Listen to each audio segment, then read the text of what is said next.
morning. This is Joanna with your weather forecast from ESPN Northwest Florida on this Friday. Sunny this afternoon and evening with a wind coming out of the southwest around 11 miles per hour and the high of 86. Tonight, look for a light breeze and clear skies with a temperature near 75. Tomorrow, a high around 86 and sunshine. Sunday, hot with a high of 86 and mostly sunshine. This weather forecast is sponsored by Mid-South Lumber, the best little lumber yard in Panama City.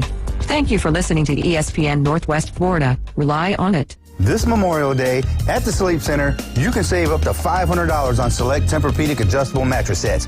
Tempur-Pedic, made in the USA, and available at the Sleep Center, where it's bedtime all day long. CBC Construction is looking for a few good men. At CBC Construction, our greatest strength lies within our talented team. Join us and be a part of a dynamic company that values its people. We offer a tremendous opportunity to create a future for your family and the Florida Panhandle. CBC Construction is now hiring. Call us at 850-740-3815 or visit cbcconstruction.com to learn more. CBC Construction. Be part of a winning team. Hi folks, it's Tracy from Tracy's Fine Jewelry. Did you know that we have a master jeweler right here in the store? That's right, she has over 20 years experience in the art of repairing jewelry. Most repairs are done within a week, so don't send your jewelry off for 6 weeks. Bring it to us at Tracy's Fine Jewelry. We size rings and solder chains. We can reset your diamond into a new setting and even custom design. You'll get your jewelry back quickly and looking as good as new. Tracy's Fine Jewelry, Bay County's trusted jeweler for over 50 years. Hewitt Tire and Auto. Call 850-769-7323. Your certified AAA service center and hometown towing. Visit them online at HewittTire.com. On Airport Road in Panama City. 850-769-7323. Hewitt Tire and Auto Center and hometown towing. Need a tow? Call Billy at Hometown Towing, 850-265-1562. That boot store reminds you to thank a veteran this Memorial Day. Without the many sacrifices of our military, we could not enjoy the freedoms we realize today. And remember, that boot store carries a wide selection of name brand Western wear and work clothing like Carhartt work clothes that will make the perfect gift for that veteran at an affordable price. Open Tuesday through Thursday, 9 till 5. Friday and Saturday, 9 till 5:30. Next to Bill Burkey at 15th Street, Panama City. That boot store where God is good all the time. Cold, creamy, and gourmet. Milkshake Factory is now open at Breakfast Point Marketplace near Publix next to First Watch. Unbelievably delicious handcrafted milkshakes and chocolates like the famous chocolate bark. Try the mouth-watering chocolate-dipped strawberry shake. Family-friendly fun and unforgettable shakes await. Milkshake Factory now open at Breakfast Point Marketplace near Publix next to First Watch on Back Beach. Milkshake Factory. This Memorial Day, at the Sleep Center, you can save up to $500 on select Tempur-Pedic adjustable mattress sets. Tempur-Pedic, made in the USA, and available at the Sleep Center, where it's bedtime all day long. WGSX Lynn Haven, WVLQ Port St. John. Powered by Panama City Toyota, ESPN Northwest Florida. It's the next evolution of sports talk radio. The biggest stories and the biggest reactions. From college to the pros. Interviews with the newsmakers, sports betting, your phone calls, and more. And now, we're taking the inside drive with Ryan Mulvey. I love it.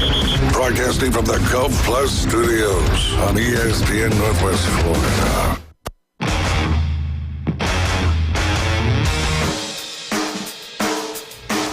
And good Friday morning. You're listening to The Inside Drive live here on ESPN at Northwest Florida. 104.3 in Panama City Beach, 101.9 down there along the beautiful Forgotten Coast in Port St. Joe, Apalachicola, all those wonderful areas that be packed out this weekend. And the reason why is because the ultimate sacrifices were made. It is Memorial Day weekend coming up. Remember when you're out there barbecuing, jet skiing, boating, fishing, whatever it may be, having a lot of fun in the hot sun. Remember the reason why we have that freedom to be out there, and that is the sacrifices made by our men and women protecting our country. So we could talk about radio and all sorts of fun stuff. Talk about, sports.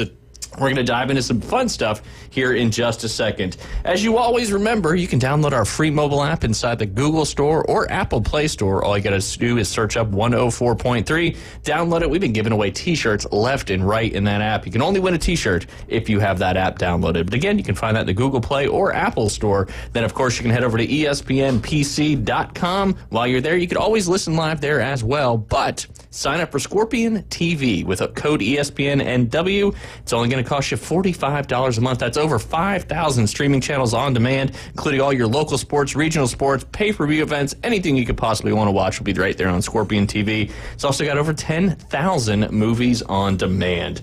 Facebook, YouTube, and Twitch, just search it up, ESPN Northwest Florida. We stream live every day during the week. Coach James Hale Show from 7 to 9. Inside Drive right here from 11 to 1. Of course, the Afternoon Underdogs coming up from 4 to 6 p.m. Although tonight, not being cut off by the Atlanta Braves, it looks like. But we'll talk about the Braves a little bit later on. First, we got to get to one of my favorite organizations here in Panama City and Panama City Beach. My good friend Jason Head, and he's with Gulf Coast State College, but more importantly, with Panama City Comedy. Jason, how you doing today? Oh, man, great to be here. Great to have you back on the show. Absolutely. Yeah, we were talking before the show, David. Remember when we had Aaron Belisle on, the mute comedian? And we got through it, but it was certainly a challenge. But we've had Sam Miller in here, who was fantastic as well. And great to have you back in studio, Jason. You guys have got a kind of a big last weekend and this weekend. If everybody wants to kick off their Memorial Day weekend in style, tell them about what they can do tonight and tomorrow night. We've got a lot going on. So for your listeners that aren't familiar yet, we are Panama City Comedy. So we produce live stand-up comedy events. We partner with other local businesses. Yes. So we don't have which is fantastic. Yeah, we don't have a brick and mortar. So we're a traveling comedy club, if you will, and we have different venues that we hit every month, and it ends up being 6 to 8 shows a month, which is kind of crazy. And it is. It's awesome. But yeah, we're excited about it, and this weekend's going to be great. We're tonight actually we're going to be at Gary's Oyster Shack. Now, if you've never been before, they're right there on Tyndall Parkway, right on the curve, right as you're going around. It's recessed back. If you know where a Sims veteran home is, it's almost right next door to that. Yeah. And we're going to be there tonight, which is going to be great. Small, little, intimate venue, seats about 60 people. Delicious food. It's going to be great. And we're doing this a little bit of fundraiser. I know you and your family are going through a lot right now. Yeah. And so we're going to send some proceeds y'all's way to help you out. We appreciate everything you're doing for the community. And we appreciate you guys more absolutely. than you know. I mean, every little bit goes such a long way. And I have a passion. I love stand-up comedy, as you do. So the fact that you can pair it together is just fantastic. Yeah, dude. It's the least we can do. And let me just give a shout out to some of our friends at the Chamber. I was at Idea Camp on Wednesday, and Jennifer Vigil was speaking, and I was giving away a couple tickets and promoting some stuff. And Mike Caladonna came up to me and he said, "What do you? How you doing on ticket sales?" He's like, "Give me 10." Nice. Bought 10 tickets from me right there, bringing a group and that kind of stuff. Tim Parrish over at Roberts Hall, he's got a show tonight. Okay. He said, "I can't come, but give me 2 tickets and give them away to somebody who can't afford it." So that's just a testament to the community here in Bay County, Panama City Beach, Panama City. It's unbelievable. It's the way we roll, and it makes it feel great to be part of that community. Yeah, so absolutely. We're excited. So we got about 8 tickets left for tonight over at Gary's Oyster Shack. You can get those at PanamaCityComedy.com. Now it's Memorial Day weekend. People have a lot going on, so we get that. So we're happy with those numbers. Tomorrow night we're going to be over at Emerald Coast Theater Company. This is in Miramar Beach. If you know where Grand Boulevard is, if you know where P.F. Chang's or Tommy Bahama, Cantina Laredo, it's right in there. We're on the second floor, 560 Grand Boulevard. We look down onto the Grand Lawn. Wow. Right there at Grand Boulevard. We're going to be there Saturday at 7 p.m. And once a month. Great things going on there. Comedy is a very small portion of what they do. It's, primarily theater, but in the summer we get some extra comedy shows. So you can get those tickets as well at PanamaCityComedy.com. Awesome. Tonight's show, 7 as well? 7 p.m. Okay, yep, cool. 7 p.m. Cool. And, go over there to the Emerald Coast Theater Company. I mean, you could go have a wonderful dinner and pair it with comedy right after it. Absolutely. Let's make a huge night out of it. Absolutely. That's awesome. That is awesome. Again, tickets right there at PanamaCityComedy.com. Jason, what got you into comedy specifically? And I know you've been doing some sets as well, and you've been doing a little traveling as well for some some comedy stuff. So it Yeah. seems like you've had some opportunities to showcase your talents as well. Well, thanks. I appreciate that. You know, it's a weird thing. I was a theater professor at Gulf Coast for 14 years. And one of my former theater students, Justin Butler, started an open mic at Mosey's downtown in like 2014, I think. And I thought it would be a bunch of locals. It was me, my brother-in-law, Justin, and 3 guys that drove over from Tallahassee. Nice. And I thought, these guys are crazy. They're crazier than musicians because stage time is everything. Yeah. So these guys drove 2 hours for 5 minutes on stage. Yep. And I got a little intrigued by it. But then I got busy with other things. Justin continued to produce shows once a month at Mosey's. But then in June of 2018, he started an 10 p.m. mic at Mosey's on a Monday night, which sounds like a horrible time. But for me, it was perfect because I was leaving rehearsal at the college. Yeah. And on the way home, I would go, and I got hooked. June of 2018. And because of my background with directing and all, the producing started to happen pretty quickly. And so now, to be honest with you, I'm producing more than I'm performing, and that's a little out of balance. I hope next year to kind of correct that a little bit. But I am getting some opportunities to perform. Yeah. Like you mentioned, I just had my biggest show ever. Opened for Henry Cho over at the Sanger Theater in Pensacola. That's awesome. 1,400 people, and I've been an actor since I was 13. I've never done a theater play. Yeah. For 1,400 people. So it Let just alone stand-up comedy, which is just you. It was a little. It caught me off guard a little bit. Yeah. I was about a minute into it, to be honest with you, and I sort of lost my bearings because it takes longer for 1,400 people to laugh. Stop laughing. Yeah. So it sort of threw off my timing. I mean, poor baby, right? But it was. That's a good, but it's a quote unquote good problem. Yeah. But it was cool, and no, so I'm doing that. But I'll be honest. I mean, my wife's in the studio, so I have to be honest about this. There's 3 people in my family, and I'm the 3rd funniest. My biggest laughs, my biggest pops every time are just quoting my wife or my son. That's on you stage. got built-in material. Yes, they are my head writers, and my son expects royalties. That sounds right. He does. That sounds right. So I was going to ask you how you come up with your material, but it seems like a big piece of that is quoting your bride and your son. It is true, and but you know what I need to be doing is actually sitting down and writing. If I'm being honest, I haven't written a new joke that I'm willing to do on an out of town important paid gig in a long time, and that's not great. That's not great. It's okay. But, you know, it's part of the growth, I'm assuming, as it happens when you kind of get into the stand-up comedy thing. How often do you practice your routine?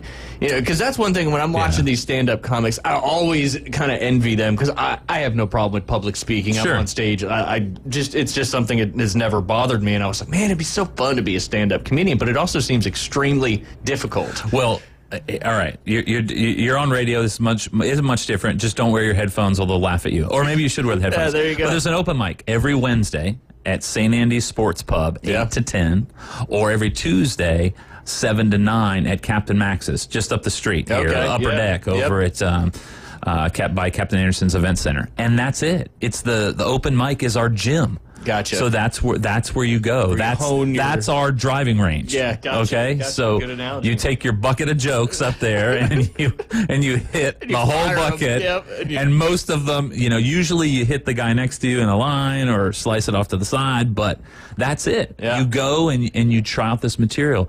Lois Carter, a friend of mine, she turned 80 this year. It was on her bucket list to do stand-up comedy. She came out to the open mic.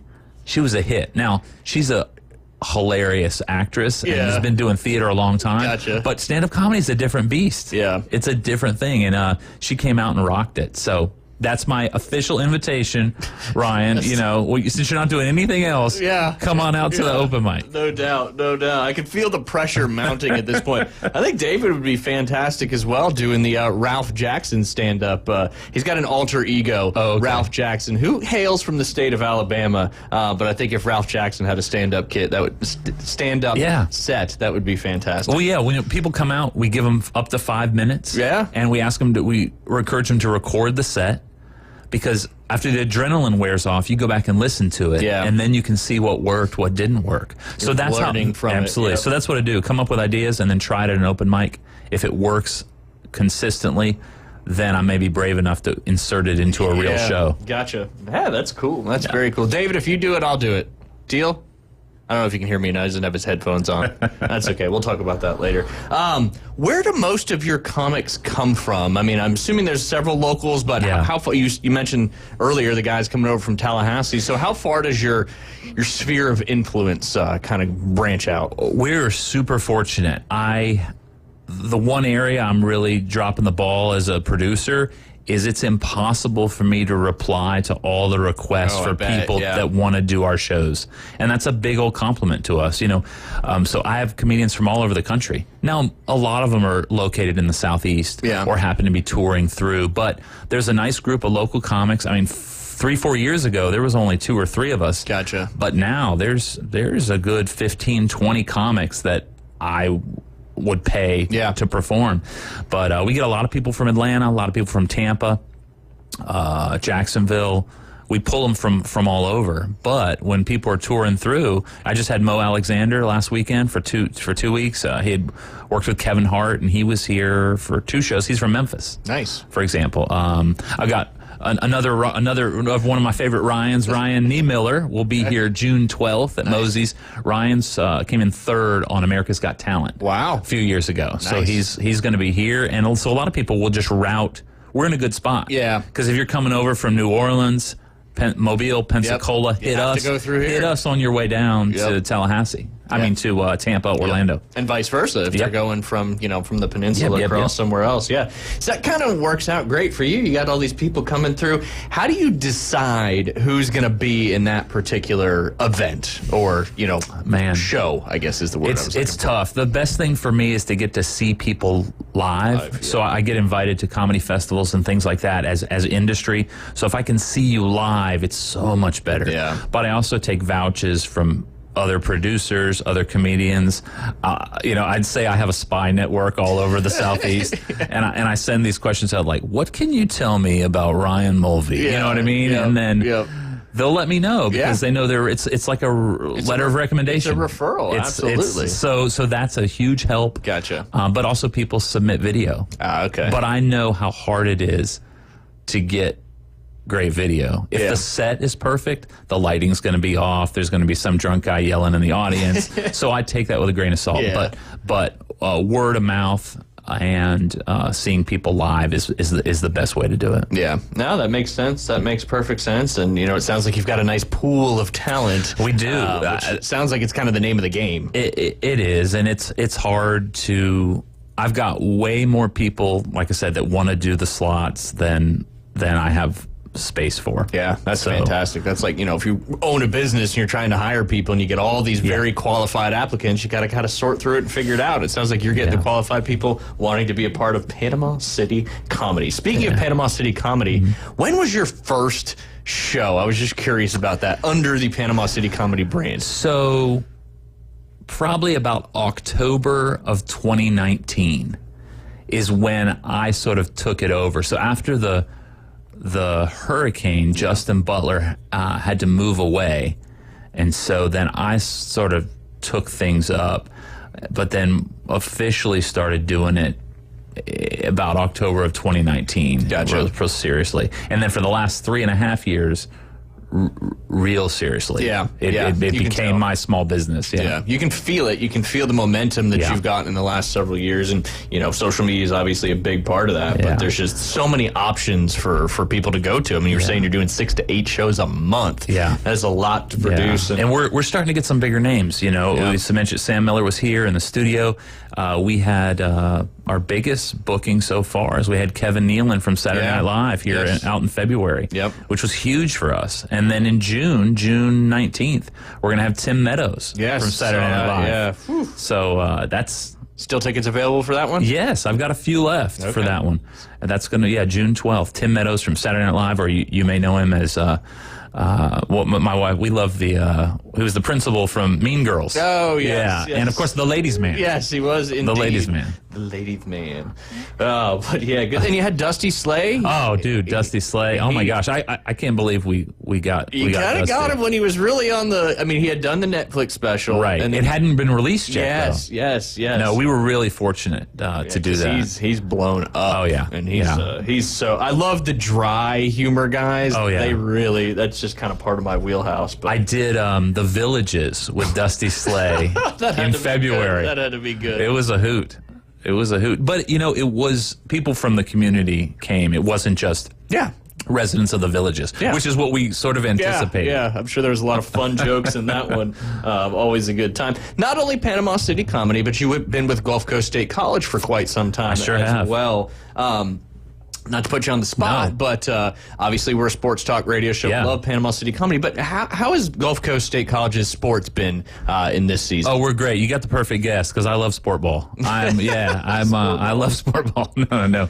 Go sports. I played football in 8th grade. Nice. Actually, I don't mean to brag, but no big deal. Yeah, by played, I sat on the bench and wore the costume. Yeah, he's in the costume. I had to wear. I do remember this. I got this helmet that they gave. They couldn't find one big enough for my head. The one they gave me looks like something that you would use as a display item. Gotcha. It looked ridiculous. So I love our student athletes, but I quickly moved to theater and the arts. Obviously, it's paid off pretty well. Our we had a great year actually at Gulf Coast. I get to work with a lot of student athletes. I was like I mentioned, was a professor there for 14 years. Yeah. So I worked with a lot of them. This year, in the fall, we added a women's cross country team. Nice. And one of the students works for me now as a student ambassador, gives tours and things for the college. Fun. Yeah. And I do have sort of some brag sheets here that I'll share a little bit because we had a great, I know great David season. on his show. He's very in tune with the softball coach and a lot of those guys. And unfortunately, I need to do better at Gulf Coast. I do a lot with local high school, middle school, all that stuff. But I need to dive into Gulf Coast a little bit more. Well, you should come out. I just was given a tour yesterday on campus, and we just got brand new bleachers in the gym. Nice. And it really looks nice. I bet. And so our men's and women's basketball team usually play on the same night, which is great. So you can go make a night of it. Women's basketball team, 6-time national champions. Yes. Guys this year came at runner-up in the state tournament this year, which was awesome. Well, what else did we have? Oh, our baseball team this year, they closed out the season. They were Panhandle Conference champions, first time in 15 years. Wow. Which was huge. Coach Tyler Younger, he also got Panhandle Coach of the Year. Sweet. Which was exciting. I MC Honors Convocation. So I get to, when we honor all the student athletes at the end of the year, I get to read all of their stats. Ooh, that's fun. And it's pretty impressive. The graduation rate for the student athletes is extremely impressive. A lot of them are transferring on to university to play. So for being a small school, in the Panhandle of Florida, we've got a great track record with our student athletes. And there's been a lot of people that have come through Gulf Coast who have went on to play high-level Division I ball and even major league players. Yeah, absolutely. Who's the baseball player? He was one of our former students. He has the record of he's the only player to ever play in the World Series for 4 different teams. David would know that one off the top of his head. But I think he's having some technical difficulties. The Gulf Coast State baseball player that has played in I think it's 4 different World Series. You know that one off the top of your head? Oh, Will Smith. Will Smith, yes. I knew it was a name that, not that Will Smith. Yeah. So, that's crazy. So he transferred. So for the last 4 years, he's been in the World Series. That's right. With a different team. I think we've talked about him before. It was Braves, Rangers. Who else did he play with? Braves, Rangers. Go back from there. I got nothing. So super cool. Yeah, that is a pretty impressive statistic there. So here's my best Gulf Coast student athlete story. So Michael Papajohn played baseball for us many years ago, and then he went to LSU and won the national championship. Nice. Now, I knew Michael Papajohn as an actor. So Papajohn is when you watch the Spider-Man with Tobey Maguire, he is the carjacker. Okay. He's the one that put the money in the bag with the blonde hair spiked. He's the one that kills Uncle Ben in the Tobey Maguire. Jeez. So I met Papa John that way at a Creative Con that Jason Kretzer puts on every year. So he came, and then I found out that he was a student athlete. So even all of my student athlete stories are somehow tied to the arts. I feel like I've disappointed you, Ryan. No, not at all. Not at all. I do want to get this in before we got to take a break. Obviously, we'll circle back here to what's coming up. But there's a lot of great youth programs that go on. You know, if you're looking for stuff for your kids to do, not only on the sports side, but also in the STEM, the arts, and all that stuff. Can you go through some of those? Sure, yeah. The summer camps are very popular at Gulf Coast. So if you're looking for the full schedule, just go to gulfcoast.edu and then scroll in the search bar, I just put in youth programs. Yeah, I just signed that's the easiest way to do it. Yeah, our son did the STEM camp. The culinary camp is really popular. That one fills up really quick, so there may be a couple seats left in it. Gotcha. But yeah, those start up in June. We've got culinary camps. We've got the STEAM camps. So STEAM, so we all know STEM is the science, technology, engineering, math. STEAM is where they put the arts in there as well. Okay. That's the A. So we got STEAM and STEM. Yeah. STEAM and STEM. And those are starting up quickly. You know, it's that time that, next week you got to figure out what you're going to do with the kids all summer. School's done next week. School is done. So, we have friends that, if both parents are working, which is pretty darn common, you got to figure out, all right, how do I piecemeal this summer together with the younger kids? That's a real thing. And those camps are certainly a great opportunity. Absolutely. For those kids. They get excited just being on the college campus. Yeah, it's cool. I mean, on the baseball, you get to play on the field. You get to go in the gym for basketball. Absolutely. Volleyball. You got some great camps out there, that's for sure. All right, real quick, before we got to go to a break, remind everybody what's coming up tonight and tomorrow night. Yeah, Panama City Comedy tonight, 7 p.m., Gary's Oyster Shack there on Tyndall Parkway, right on the curve. And then tomorrow night, Saturday, 7 p.m., Emerald Coast Theater Company over in Miramar Beach. You can get tickets for both of those at PanamaCityComedy.com. Absolutely. Go check it out if you love. You don't even have to love comedy. Go out and have some fun. It's a great date night experience,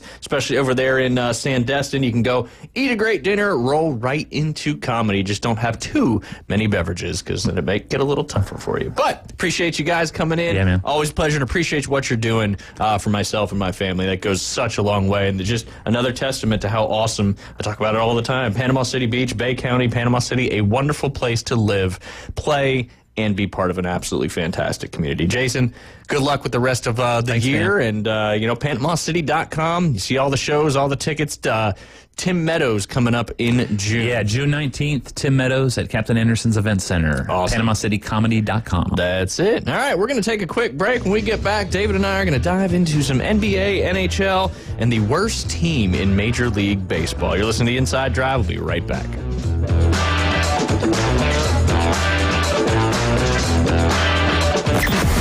Weather in the Panhandle never stops. Turn to 104.3 ESPN Northwest Florida. This is Joanna with your latest forecast. Up to the minute weather reports all day long. A chance of thunderstorms and moderate rain. In-depth storm coverage. Winter Storm Enzo. And breaking weather as it happens. Hurricane Helene. ESPN Northwest Florida. We do have a tropical storm warning. Rely on it. Good morning. This is Joanna with your weather forecast from ESPN Northwest Florida on this Friday. Sunny this afternoon and evening with a wind coming out of the southwest around 11 miles per hour and the high of 86. Tonight look for a light breeze and clear skies with a temperature near 75. Tomorrow, a high around 86 and sunshine. Sunday, hot with a high of 86 and mostly sunshine. This weather forecast is sponsored by Mid-South Lumber, the best little lumber yard in Panama City. Thank you for listening to ESPN Northwest Florida. Rely on it. CBC Construction is looking for a few good men. At CBC Construction, our greatest strength lies within our talented team. Join us and be a part of a dynamic company that values its people. We offer a tremendous opportunity to create a future for your family and the Florida Panhandle. CBC Construction is now hiring. Call us at 850-740-3815 or visit cbcconstruction.com to learn more. CBC Construction, be part of a winning team. With the over 65 years of combined experience, Instant Replay Sports Cards is happy to help you take your collection to the next level. They carry all the new hobby boxes, signed memorabilia, and supplies. New and vintage cards and Pokemon. They sell and trade cards and are always looking to buy. They're an authorized source for Topps, Panini, Upper Deck, and Leaf cards. Instant Replay Sports Cards is open 7 days a week at 752 West 23rd Street, down from Academy Sports. It can always be reached at InstantReplaySportsCards.com.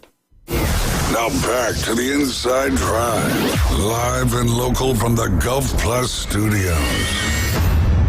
This is where heroes are created, legends are born, and dynasties forged.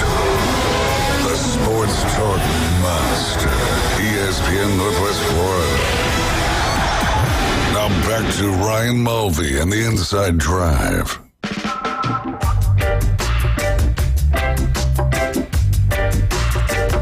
Welcome back, man. Feeling the flow, doing the dance. You're listening to the Inside Drive live here on, that was terrible, live here on ESPN Northwest Florida. Awesome having Jason Hedden and his wife in studio, talking a little bit about Panama City comedy. Lots of opportunities to get out there. And again, I want to thank them one more time. The shows last weekend and this weekend, they're doing some proceeds donating back to us, which just shows the type of person Jason is. And I've been to several shows with Panama City comedy, and all of them have been absolutely fantastic. And David, if you do it, I'll do it. They've got the open mics. I think how long do you get? Up to 5 minutes. Up to 5 minutes, so it doesn't have to go 5 minutes. I think that I could riff. Well, and what I was saying when I know you were working on some stuff back there, but he said, I was telling him about your Ralph Jackson persona. I said, you could do a whole stand-up in Ralph Jackson voice. Just talking like a redneck. Yeah, you don't have to, you don't want to go crazy with the cursing, but you don't have to, like we do on the radio. You can say potty words. It's no big deal. Well, man, I've got a lot of respect for those who get up and do stand-up, so I would never negate the fact or lessen it by saying, I think I'd be good, because I don't know. I really don't think I would be good, to be honest with you, because I think it takes a lot, and you got personality-wise, maybe I could slide by for a little bit. Well, your delivery is a key part of comedy, too, is how you present it, how you react to what you say, and sometimes that's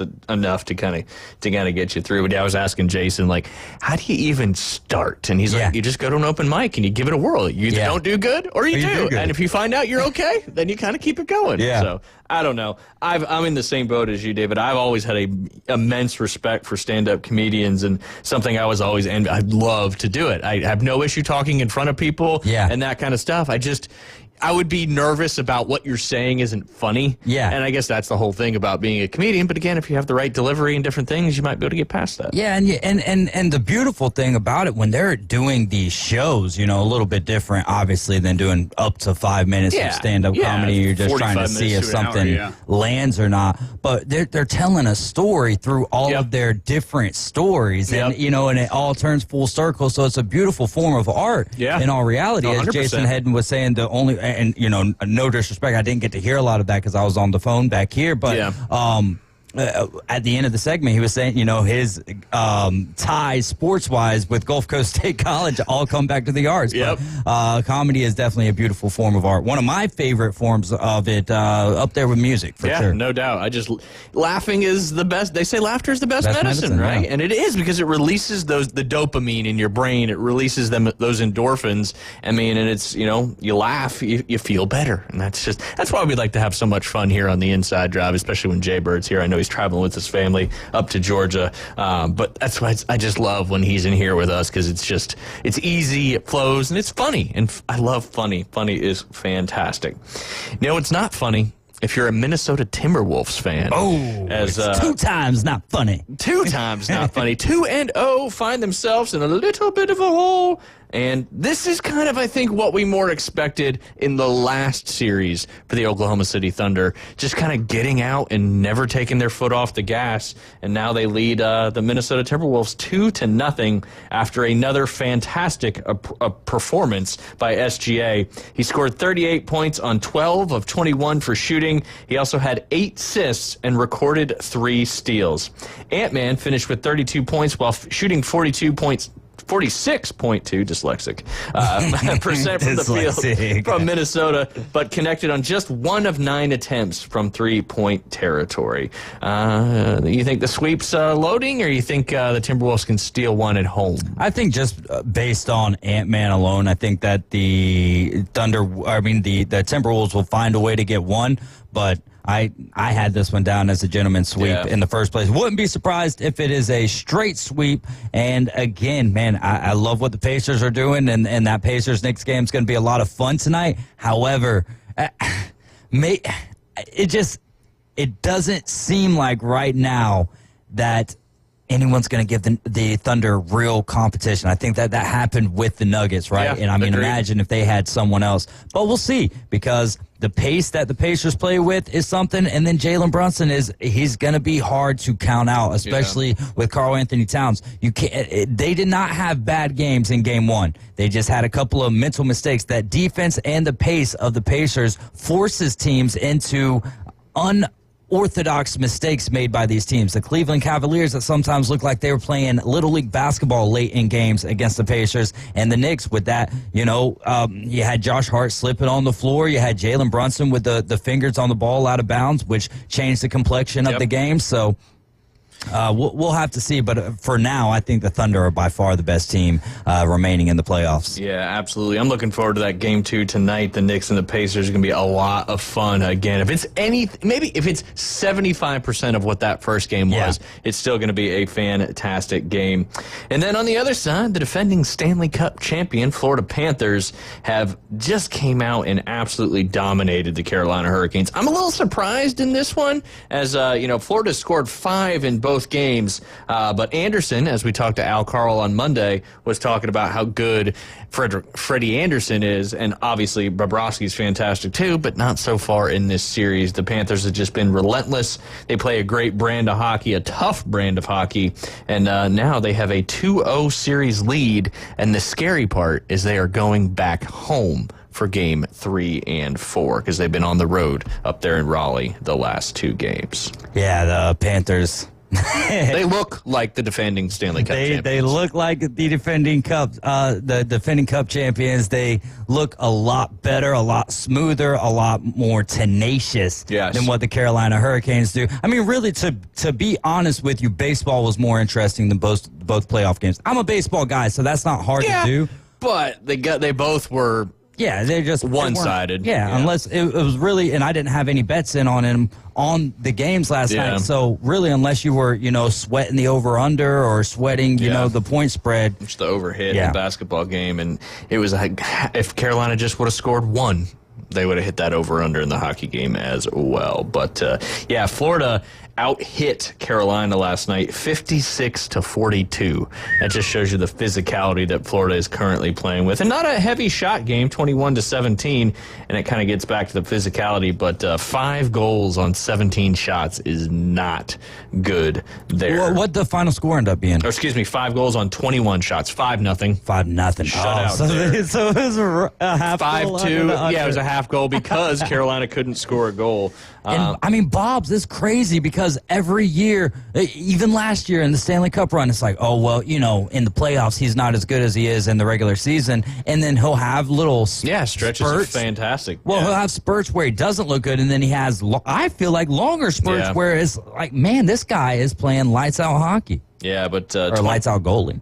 21 shots and 5 goals on 21 shots is tough, and we'll see. I don't think he can make a change at this point. I think you got to roll with Bob's. He got you there. He was there last year too. I'm not talking about Bob's. Freddie Anderson, obviously, is one of the better goalies in the league, but Florida, I think, is just a better team right now, and they're showing it there on paper. You're wearing his jersey. Yeah, real quick before we dive into that, just because we got a couple of texts coming in. Wright State Chris wants to know, do you or Ryan think Carolina's Stanley Cup window is over? I think, oddly enough, my answer is going to be odd, somewhat like my answer to who's the face of the NBA right now, faceless. Was the window open for the Hurricanes? Yes, it was open for them, but it wasn't open very wide. And so I'll say that the window was never truly open for the Hurricanes because they look good. They're like a statue, right? it looks real good, but it doesn't do good for anything, right? It doesn't work. It's not functionable. It's just something to help your memory. So that's kind of what the Carolina Hurricanes Stanley Cup window was more like a statue, just something that you enjoy, but it doesn't do anything worthwhile for you. Yeah, and the Western Conference is as good as it is too, but the top tier teams on the Eastern Conference are just so tough. The Lightning, the Panthers, the Caps are now coming on. The Rangers, the Devils. They're getting better every year. And, I think goaltending is the biggest issue right now in this conference final. But at the same time, right, State Chris, this could get flipped in the other direction. The Hurricanes could win 2 games on the road down there in Sunrise, Florida, and all of a sudden we're talking about a series that's even. Coulda, shoulda, woulda. Coulda, shoulda. Well, it hasn't happened yet. It hasn't happened yet. Okay. Maybe. Yeah. They could. And listen, we go back to the previous the previous playoff round, right? With said Florida Panthers and the Toronto Maple Leafs. How did that series start? Maple Leafs won the first 2 games. Yep. Then that was pretty much all she wrote. They did go to 7 games in that one. Yeah. I mean, to me, I was thinking about this last night, how good Florida's been playing against Carolina. It's like, you got to kind of feel bad for Toronto, even though we don't feel bad for Toronto or any other Canadian hockey teams. But because had they got past Florida, was their path going to be, determined for them to get at least to the Stanley Cup final? That also is a unknown. And so I really don't think that the Panthers have any more than 1 game in this series. Yeah. No. To win. And before the series started, I would have thought it would have been a little bit closer. But, when you start with 3 goals in the first period of any game, it's just an typically insurmountable lead, especially in the game of hockey. All right, real quick, I want to talk about 2 things. The gentleman you're wearing on the back of your jersey right now is set to come back tonight. First game in over a year, right? So it was probably just at a year because we were playing the Pittsburgh Pirates. I was on the way to go pick up my brother, actually. It was right around a year ago because I remember I was on Star Avenue, past the Knee-High Road. Right when that happened. It's so funny how you remember moments in sports and where you were immediately, how it kind of sticks in there. Well, it is. I'm listening to it on the radio, right? So I'm not even seeing it. And then you hear Ronald takes a secondary lead. Oh, and he's down on the ground. You're like, and you're imagining this, envisioning it, and you're like, you always go to the worst case, right? And then it was confirmed that it was the worst case. I mean, when someone's going down, making a break to third base, something's given way. Yeah, so it's been a while, but we are welcoming him back with wide open arms right now, especially after last night. Oh, so tough to tie it up in the top of the 9th. Another extra inning game. The first loss of the year for the Braves in extra innings. Oh, so there is that element of it. You hate to lose to the Nationals anytime, but now we're back underneath 500. The boys got to get fighting. What better time for a spark other than Ronald Acuna Jr. headed into the lineup tonight? Yes. Even if he doesn't have a great game, just him being there is going to get that team going a little bit. He's a huge spark when it comes to the culture and the excitement for that organization. The Braves need a tune-up, and Ronnie is the spark plug. That is it. Nice job there. Hewitt Tire and Auto and Hometown Towing are also a sponsor of the Atlanta Braves baseball. If you need Hometown Towing because of your spark plug, get it over there to Hometown get them, and they'll fix it up, then you won't have to get it towed again. And the flip side, kind of the flip side of that, the Colorado Rockies fell to 8-42 as of yesterday, the worst 50-game start post-1900 in Major League Baseball, beating a 121-year-old record that you never want to beat. No. Their win percentage sits at 16%. They are on pace for 26 wins. Their staff ERA is 5.82. In a hitter-friendly city, their team batting average is a mere 219. Their highest-paid player, former MVP Chris Bryant, doesn't play. was hitting 154 before he got injured. They fired longtime manager Bud Black back on May 11th, and it didn't fix a darn thing. How many coaches can you fire, dadgummit? Clearly. Get rid of the interim. It's not the coaching. It is not the coaching. But, yes, the White Sox were not good last year, and the Colorado Rockies said, hold my beer. We'll get this thing figured out. Speaking of taking a quick hold, we got to take a quick break. When we get back, we're going to talk about some of the softball regionals that got underway yesterday and all the softball regional games or super regional games coming up today. You're listening to The Inside Drive. We'll be right back.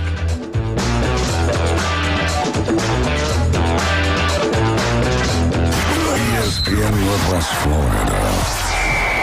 It's the Coach James Hale Show. Losing to Michigan, you're on the hot seat. Did you see his face after that loss? I thought he was going to drop dead of a heart attack. Yeah, I thought his face was die. red. There was some demon that took over his body and made the words come out. Demons come out. Your quarterback said that. On national TV. On national TV. Weekday morning 7 to 9. ESPN Northwest Florida. Jason Mulder, owner of Bestway Portable Buildings, reminds you, along with portable buildings, they now offer screen enclosures and pole barn construction. Bestway has a stellar reputation for delivering only the best in portable buildings, period. And from the entire team at Bestway, please take a moment this Memorial Day to remember those who made the ultimate sacrifice to keep us free. Bestway Portable Buildings, north of the Old Mall on Highway 231 in Panama City. And online at bestwayportablebuildings.com. Whether you're an experienced investor or first-time buyer, Beach House will provide you with top-notch service to guide you through every step of the process. We make the real estate process fun and easy through effective marketing, strategic advertising, and always a client-focused experience. From single-family homes to full-scale developments, Beach House Sales Development has you covered. Check them out at beachhousesalesfl.com or give them a call at 850-919-3500. Experience a higher level of service. David Adamson Designer Jewelry has been providing you the very best of fine jewelry and repair in Lynn Haven for over 32 years. David has added Amber Anderson and Russ Clare, names you've known and trusted in PCB for years with your fine jewelry and watch needs. Find that one-of-a-kind engagement ring, that special anniversary gift, or something colorful just for you. Amber and Russ will find it or build it for you, serving Bay County and beyond in Lynn Haven at the corner of Ohio Avenue and 9th. David Adamson Designer Jewelry. Now back to the Inside Drive, live and local from the Gulf Plus studios. The locals love it. You're gonna love this. You are my favorite. It's my favorite. Everybody's favorite. The Inside Drive with Ryan Mulvey, live on ESPN Northwest Florida.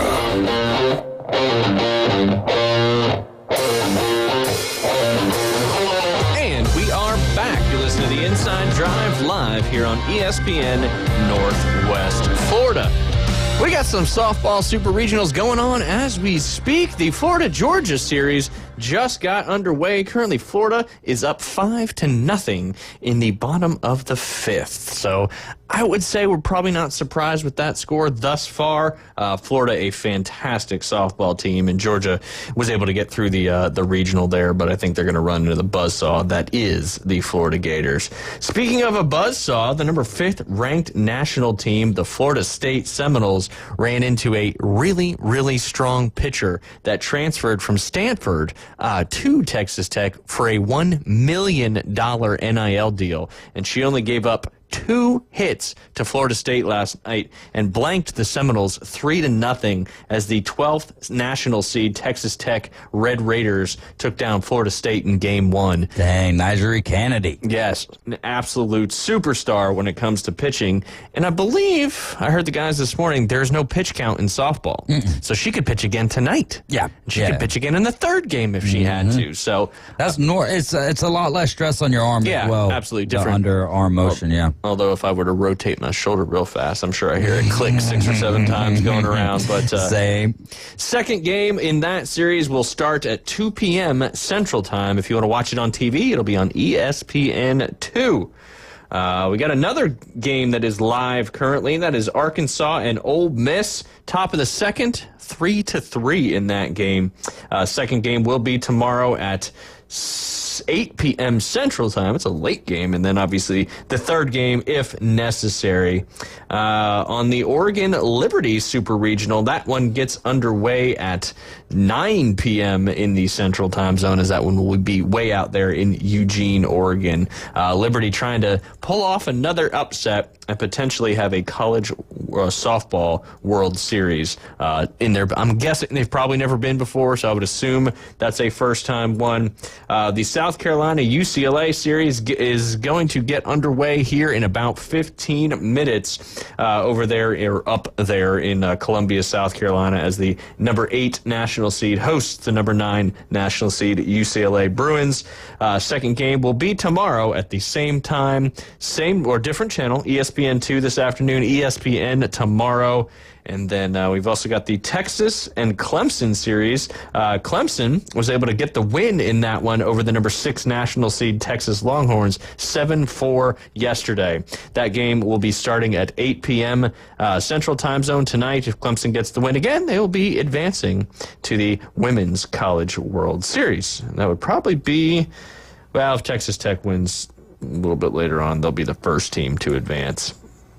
And then you've also got, I don't think I've mentioned the Tennessee and Nebraska series. No. That one gets underway 6 p.m. tonight on ESPN2. The number 7 ranked national team, the Tennessee Volunteers and the Nebraska Cornhuskers, trying to steal another one. They came out of the Baton Rouge Regional after they had to eliminate Southeast Louisiana University, not LSU.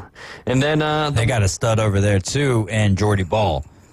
They got I mean, there's a lot of talented softball players, and really, I was watching some statistics on Arkansas, or watching some highlights rather, not statistics, on Brie Ellis from Arkansas. Yeah. I was watching a breakdown from John Boyd. I mean, she is absolutely amazing, and it just made me think about a couple years, we're going to be watching Kaylee Goodpaster over there at FSU. Absolutely. And Bree Clark, too, in a few years. Bree Clark, yeah, absolutely. No, she'll be in college next year. That's right. She was junior last year, senior this year. And then the one for the heart for David Hayes there, and a lot of people here in the Florida Panhandle, is the Alabama-Oklahoma Super Regional. That is out there in Norman. 15th national seed Alabama taking on the number 2 national seed powerhouse Oklahoma Sooners. That one gets underway at 4 p.m. Central Time Zone right there on ESPN2. Hopefully Alabama can make it a series.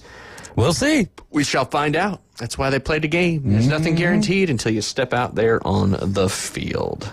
All right, I'm going to pivot to the men's baseball side of things. We've got I'm just going to live in 2 conferences right now. SEC, ACC? SEC Sun Belt. Oh, okay. We got Troy, Southern Miss, and then, of course, my Chanticleers, which I'm always going to talk about, just like I talk about University Academy Sports. We had some games get finished up yesterday. Tennessee-Texas game, if anybody had a chance to watch that game, it was a fantastic game. They were tied 5-5 there late in the game, and just back and forth, a lot of fun in the beginning. I think through 3 innings, I think it was the Texas. One of the pitchers had a no-hitter going, and they got it broken in, I believe it was the 4th inning. I would imagine it was Texas, because when I turned it on, Texas had the lead. Okay. I'm pretty sure it was. I'm pretty sure it was. Yeah, I think Texas got Don't quote me on that. There you go. I got to get my shirt. Don't quote me on that. But yes, Tennessee ended up winning 7-5 in that one. They advanced to play the Vanderbilt Commodores, the number 4 seed in the tournament, on Saturday at 12 p.m. And then Oklahoma lost to the Vanderbilt Commodores as well. Did I say 10? No, I already said that they're playing. Yeah. So they obviously beat the Oklahoma Sooners, kind of dominant fashion, 6-1 in that one. So again, Vanderbilt will take on the Tennessee Volunteers.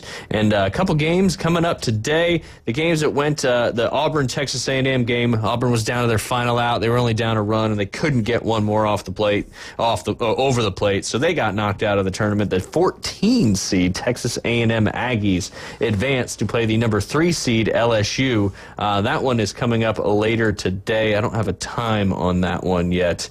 I would for which game? Texas A&M and LSU. That'll be tonight at 6:30. Ooh, there you go. A little evening game there. So basically following. Yeah. Ole Miss and Arkansas. Makes sense. And obviously the winner of those 2 games will play each other in the other semifinal, with the championship game coming up on Sunday at 2 p.m. to determine who is your SEC tournament champion. All right, where did I stick the... Hold on, I got to find the... I thought I had the Sun Belt up. I know. You weren't ready for old Coastal Carolina, huh? And Troy. Don't forget about the Troy Trojans. Yeah, yesterday you had Troy. I think this already happened when we were on air, but just to remind everybody, Troy beat Texas State 4-2. Louisiana beat Georgia. I like that. Beat the drum on Georgia Southern 5-4. Close game there. Southern Miss beat ODU. That one got called a little bit early as they were up 10-0 in the seventh inning. Go ahead. Real quick, Will Palfrey always sends me updates on Southern Miss. Yeah, I love that, though. I love reading those. Yeah. So, Will, thank you for those. I was wondering if he actually types that all himself, or he just rips it from the post game thing. I'll let Will be the decider of if he wants to let us in on that or not. I know more about Southern Miss than I probably ever would have. But it's cool because I love the Sun Belt, and Coach Hale went to Southern Miss. There's a little bit of a tie there. But the number 1 seed Coastal Carolina defeated Marshall last night. That game didn't get underway until 7:30. They won 4-2 in that one. They were up 4-0 most of that game. Marshall scored some runs late in the game, but Coastal moves on. Your 2 games coming up today. Number 6 seed Old Dominion will take on the number 3 seed Troy Trojans. That will happen at 3 p.m. And then you'll also have Louisiana taking on Marshall, the number 4 seed, at 6:30 p.m., as I believe this is a double elimination tournament. And then you'll continue on through the tournament. Southern Miss will play at 9 a.m. in the Central Time Zone on Saturday. That'll be the winner of the ODU Troy game will take on Southern Miss, and then the winner of the Louisiana Marshall game will take on Coastal Carolina. So Coastal could end up having to play Marshall again if they beat Louisiana, but it is the double elimination tournament. So even if they lose, you still got a chance to come back and win. The Sun Belt Conference Championship culminates on Sunday at 1 p.m. A lot of games on Sunday for the championship. I got the ACC up over here. Yeah, let's dive into it. Georgia Tech yesterday afternoon took down California 10-3. They're the number 1 overall seed. Georgia Tech is in the ACC tournament. Then Clemson, a little bit of an upset. They were the 5 seed. They take down the 4 seed in the Wolfpack of North Carolina State 7-6. So Georgia Tech will be taking on Clemson tomorrow at 1 p.m. That could be, this will be 12 p.m. Central Time. Then today at 2 o'clock, you got Florida State and Duke. FSU is the number 2 seed, Duke the 7 seed. Following that game will be the 3 seed, North Carolina, taking on Boston College, who's number 14. Boston College moved on by way of beating Virginia 12-8, so that's exciting there. Duke beat Pitt 4-3, and Clemson over Virginia Tech 6-1. So Florida State, Duke today, North Carolina, Boston College, Georgia Tech, Clemson tomorrow at noon, and then the winners of Florida State and Duke and North Carolina and Boston College will play tomorrow after Georgia Tech and Clemson, then the championship Sunday at 11 a.m. Ooh. It's like an 11 a.m. kickoff there, which everybody's real upset about that Ohio State game, yeah. Which Ohio State, I guess, requested Texas to, for them to request for that game to be a primetime game, and I guess they denied the request there. Yeah, hit them with the Heisman pose. And who do you think it favors more? Does it favor either one of these teams? I'll also say this. It's in Columbus, right? I believe it is. Yeah, I believe it's in Ohio State. We can look that up. But my thing is this, all right? When you're playing in that first weekend, obviously there's going to be week 0, but then, the appetite, first real week of the appetite starts to grow. Yeah. And it is going to be in Ohio State. The appetite starts to grow for college football. That 11 a.m. game is just as good as prime time because everyone's like, man, I can't wait for college football. This matchup is so intriguing. So, for me, I'm very intrigued at Texas and Ohio State playing at 11 a.m. Yeah, I mean, and your first game of the season, too, you're always got to figure out stuff. What do you really have out there on the field? I mean, I feel like the first games of the season, when you have these big matchups, it can go either way. Oh, yeah. But, the Buckeye Nation won't be as rowdy because they don't have as much time to tailgate. But they play, I think their issue, Ohio State, is they played all of their games at 11 a.m. The Big Ten at noon kickoff, which is 11 a.m. here in our central time zone. But a lot of big-time games, big-time game for Florida State to see where they stand. Because I think if Alabama beats the brakes off of them, it's going to get ugly quick for Mr. Norvell, only winning 2 games left. If any game should have been prime time, and I'm not even saying prime time in sense of, this is must-watch Alabama FSU, because that's why they probably moved that game to 2:30. But, I mean, whether in Clemson, South Carolina, on whatever day that is, August 31st, I think, at 2:30, compared to what it's going to be here in Florida, though, they should have switched those around, Clemson and LSU. But Clemson LSU, I think, does provide a little bit more eyes at this point in time, just due to the slide that FSU and Alabama had last year. That's true. That is true. We shall see. It'll all be here before we know it. As I said in the start of the show, it is Memorial Day weekend, and we appreciate all those who serve in our military and all those who made the ultimate sacrifice so we can be here talking about sports, hanging out with Jason Hedden from Panama City Comedy. Just want to talk about a couple of the famous athletes that served in the military. Obviously, one of the most famous, because he did indeed pass away in Afghanistan, that was former NFL safety for the Arizona Cardinals, Pat Tillman. He enlisted in the U.S. Army after the September 11 attacks. He served as an Army Ranger and was tragically killed in Afghanistan back in 2004. That's the bleeding red, white, and blue right there, in my opinion. And there's a great documentary about this whole story. But to see what happened on 9/11 and be moved enough to drop your NFL career and enroll, and not just enroll in the military, but enroll as an Army Ranger, is unbelievable.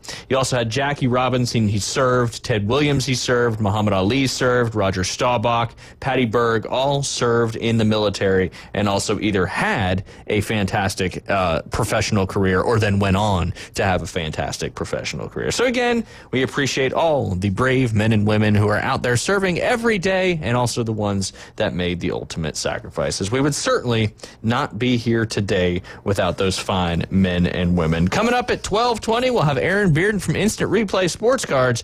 And speaking of military, we will have, I need to get his name back up because some loops are being thrown, Sergeant Jim Jenkins to talk about the big rodeo coming up this weekend. You guys are listening to The Inside Drive. We'll be right back with our Afternoon Delight debrief.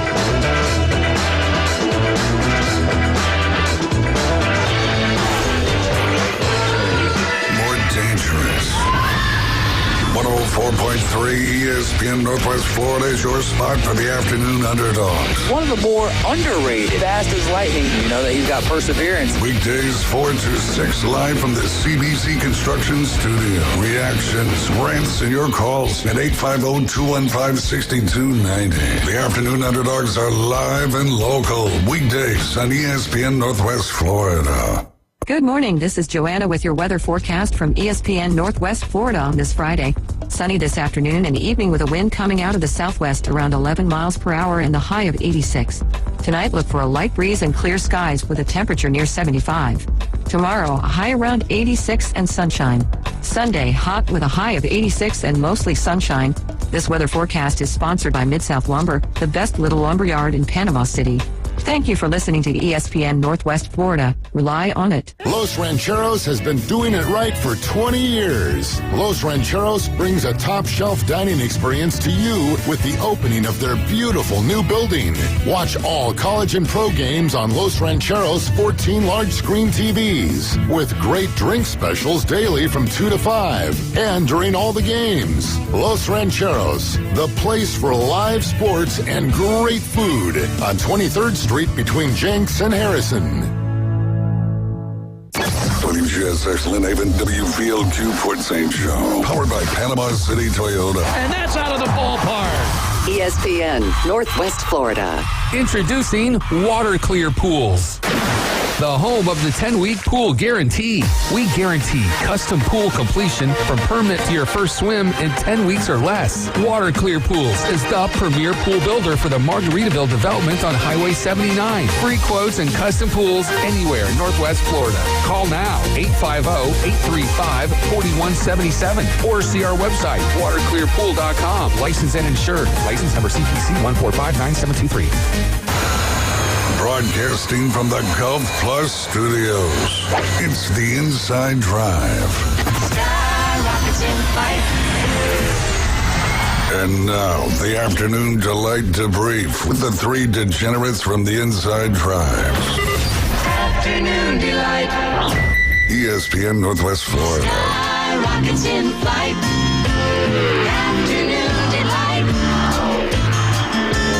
And we are back. You're listening to the Inside Drive live here on ESPN Northwest Florida. 104.3 Panama City Beach, Panama City, all of Bay County's beautiful areas. 101.9 in Port St. Joe along that beautiful Forgotten Coast. Facebook, YouTube, and Twitch. All you got to do is search up ESPN Northwest Florida. You'll find us. We stream live most every day. Sometimes we mix it up a little bit, things happen.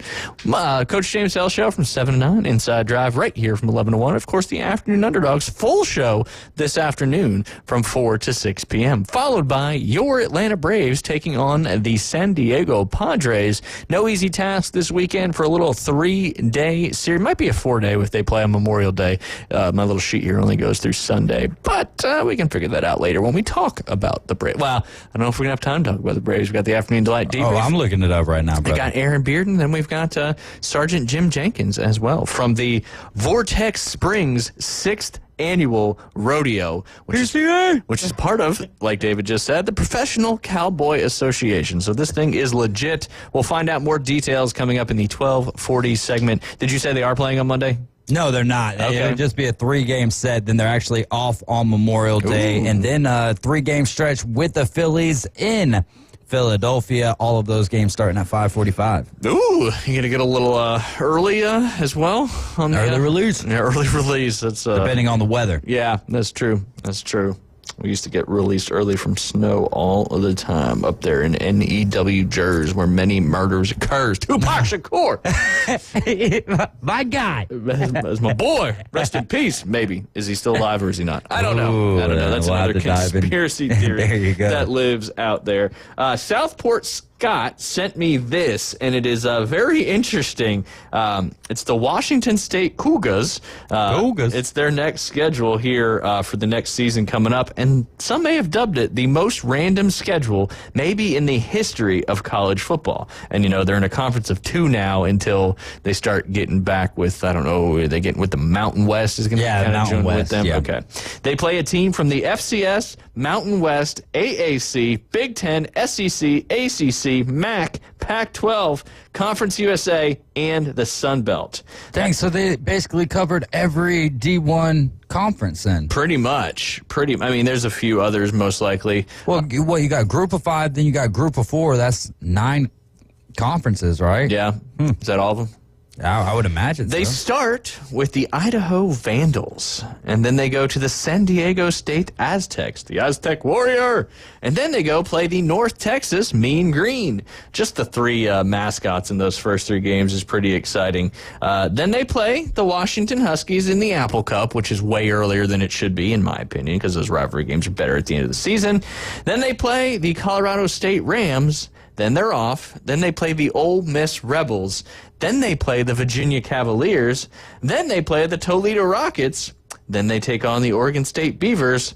Then they have another bye, followed by the Louisiana Tech Bulldogs, the James Madison Dukes, little Sun Belt Conference back-to-back there, and then finish their season with the Oregon State Beavers, which means they play the Oregon State Beavers twice in one because that's their other conference team, right? Oregon State's still in the Pac-12. Oregon State and Washington State. Yeah. I was like, why do they play them twice? And they play them twice in the same season? November 1st and November 29th. Okay. Which is kind of wild. I like it, though. I like it. Who's the best of that? They should have played 3 times. Right? You know? Best out of 3. There you go. Run it back. Yeah, that's something that I've never heard of, at least in my lifetime, is a college football team playing a team twice in the same season. 9 conferences plus FCS plus playing a conference rival twice in the regular season. So they do cover the full gambit of 5 and 4 is 9 all day long, plus an FCS plus matchup an FCS with the Idaho Vandals. And that Washington State-Ole Miss game could be fireworks. Yeah, no doubt. It certainly could be. I stumbled across this one. It's just funny. Hopefully nobody takes an offense for their SEC football coach. Oh, boy. But what if the SEC coaches had normal jobs? There's a whole YouTube video on this as well, but I'm going to go slide by slide. It starts, kind of ironically, with Kirby Smart being a sheriff deputy. Oh, man, and the Barney Smart. Yeah, picture's got a radar gun in his hand, which is certainly ironic with everything going on in Georgia. Shane Beamer, a UPS driver. Okay. And they have an AI picture of all these guys, and it's pretty spot on. He'd be an electric UPS delivery driver. Yeah, there you go. There you go. Kalen DeBoer, a pilot.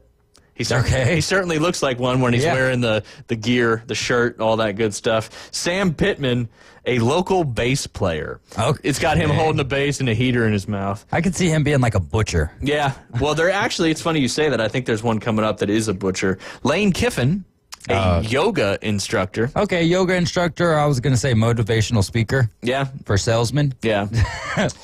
Or old guys trying to get young women. There you go. There you go. Steve, that's Bill Belichick's job. Yeah, but he's not the motivational speaker. Supposedly they're engaged or something. I don't know if that's true or not. But I think I saw something about that from Barstool Sports. But Bill would be more like a discouragement speaker. Yeah, yeah, an anti-excitement guy. Yeah. Steve Sarkisian, golf instructor. See, I would see Sark as more of a pilot more than Kalen DeBoer, I think. If you see the picture of Kalen DeBoer, it looks pretty spot on. But yeah, Steve Sarkisian, a golf instructor. Okay. I would say almost Kalen DeBoer as a golf instructor and Sark as a pilot. Switch him around. Billy Napier, a truck driver, like a big looking for truck. lot lizards. Yeah. There you go. Mark Stoops, a Cracker Barrel server. Okay. Yeah, well, stoop down and get you your sweet tea. That's pretty That's funny. the picture. He showed me the picture. I had to bust out with a gallant laugh. Here you go. Mike Elko, a grocery store butcher. I should have showed you all of them. Oh, man. He looks like George Costanza a little bit there, don't he? He does. Can't stand you. This is good for Hugh Freeze.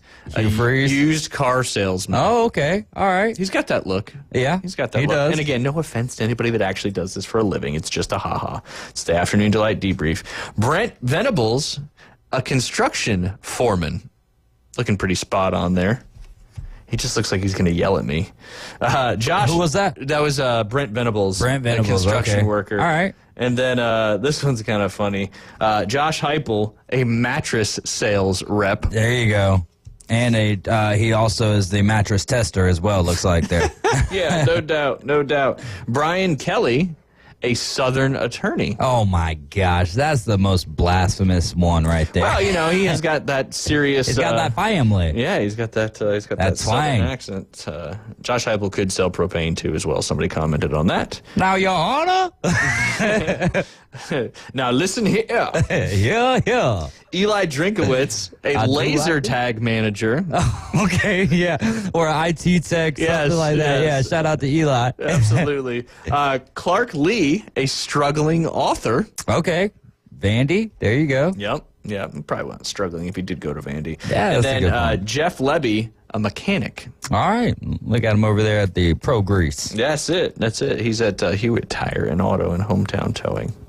But yeah, I just thought that was kind of funny. It's if you want to watch the actual video, you can find the Cousin Shane Instagram account. Cousin Shane. Oh yeah, we all know old Cousin Shane. Cousin Shane SEC is his account there. I don't think I got a cousin named Shane. I got a cousin named Shayna. Oh, that's ironic. Yeah, it's a girl. I figured. Okay, just making sure. Well, it's like Espanol. Maybe that was just me saying at the end of it. Shane, I forgot her last name. Her last name. This is a good one from UPInews.com. Norwegian man wakes up to find cargo ship in his yard. Oh, man, was he playing too much Battleship and it turned into real life for him? Real life. It just, poof, showed up. A Norwegian man was roused by a neighbor in the early morning and alerted to an unusual situation. A cargo ship was in his front yard. Johan Helberg said he was asleep inside his home in Beinset on the Trondheim Fjord when neighbor Jostein Jorgensen rang these are the most Norwegian words and names possible. Jostein Jorgensen rang his doorbell and called his phone to alert him to the fact that a cargo ship had run aground in his backyard. If the ship had already hit a rocky outcrop right next to it, it would have lifted up and hit the house hard. It only missed by a few meters, Hedberg told TV2 as opposed to TV1 or TB1 or TB12, sorry. TB12. Jorgensen said he woke up just a few minutes earlier to the sound of the boat approaching. He ran outside and attempted to sound the alarm. Jorgensen said he was surprised to learn that Helberg had slept through the incident. I was sure that he was already outside, but no, there was no sign of life. I rang the doorbell many times and nothing, Jorgensen said. And it was only when I called him on the phone that I managed to contact him. Bente Hetland, managing director of the ship company NCL, said officials are investigating what caused the ship to run aground. Probably a power outage. It seems to be the common theme in the last few years. At present time, we do not know what caused the incident and are waiting the conclusion of the ongoing investigation by the relevant authorities, Hetland said in a statement. We are currently assessing the damage to the ship. Hetland said there were no injuries resulting from the incident. Local police said initial investigation indicates the officer who was responsible for shearing the ship may have fallen asleep at his post. It's a great video, too. It's the ship's just kind of not a great video. It's a very weird video of the ship kind of crashing into his backyard. Very, very close to the house. But, I mean, that could happen here with, we got cargo ships going in and out. Yeah. Now they'd probably hit the bottom first because the channel is so specific. Yeah. But yeah, I mean, this is wild. Just, the whole bottom piece, the flotation thing on the bottom that kind of sticks out of the bottom when you see it not in the water. Came all the way up right next to his house. So pretty wild stuff there. Up in New York, doing some crazy things like they always do. Pigeon Fest. This would be best. Pigeon Fest. This would be Beth's worst nightmare. Pigeon Fest to celebrate New York's most controversial birds.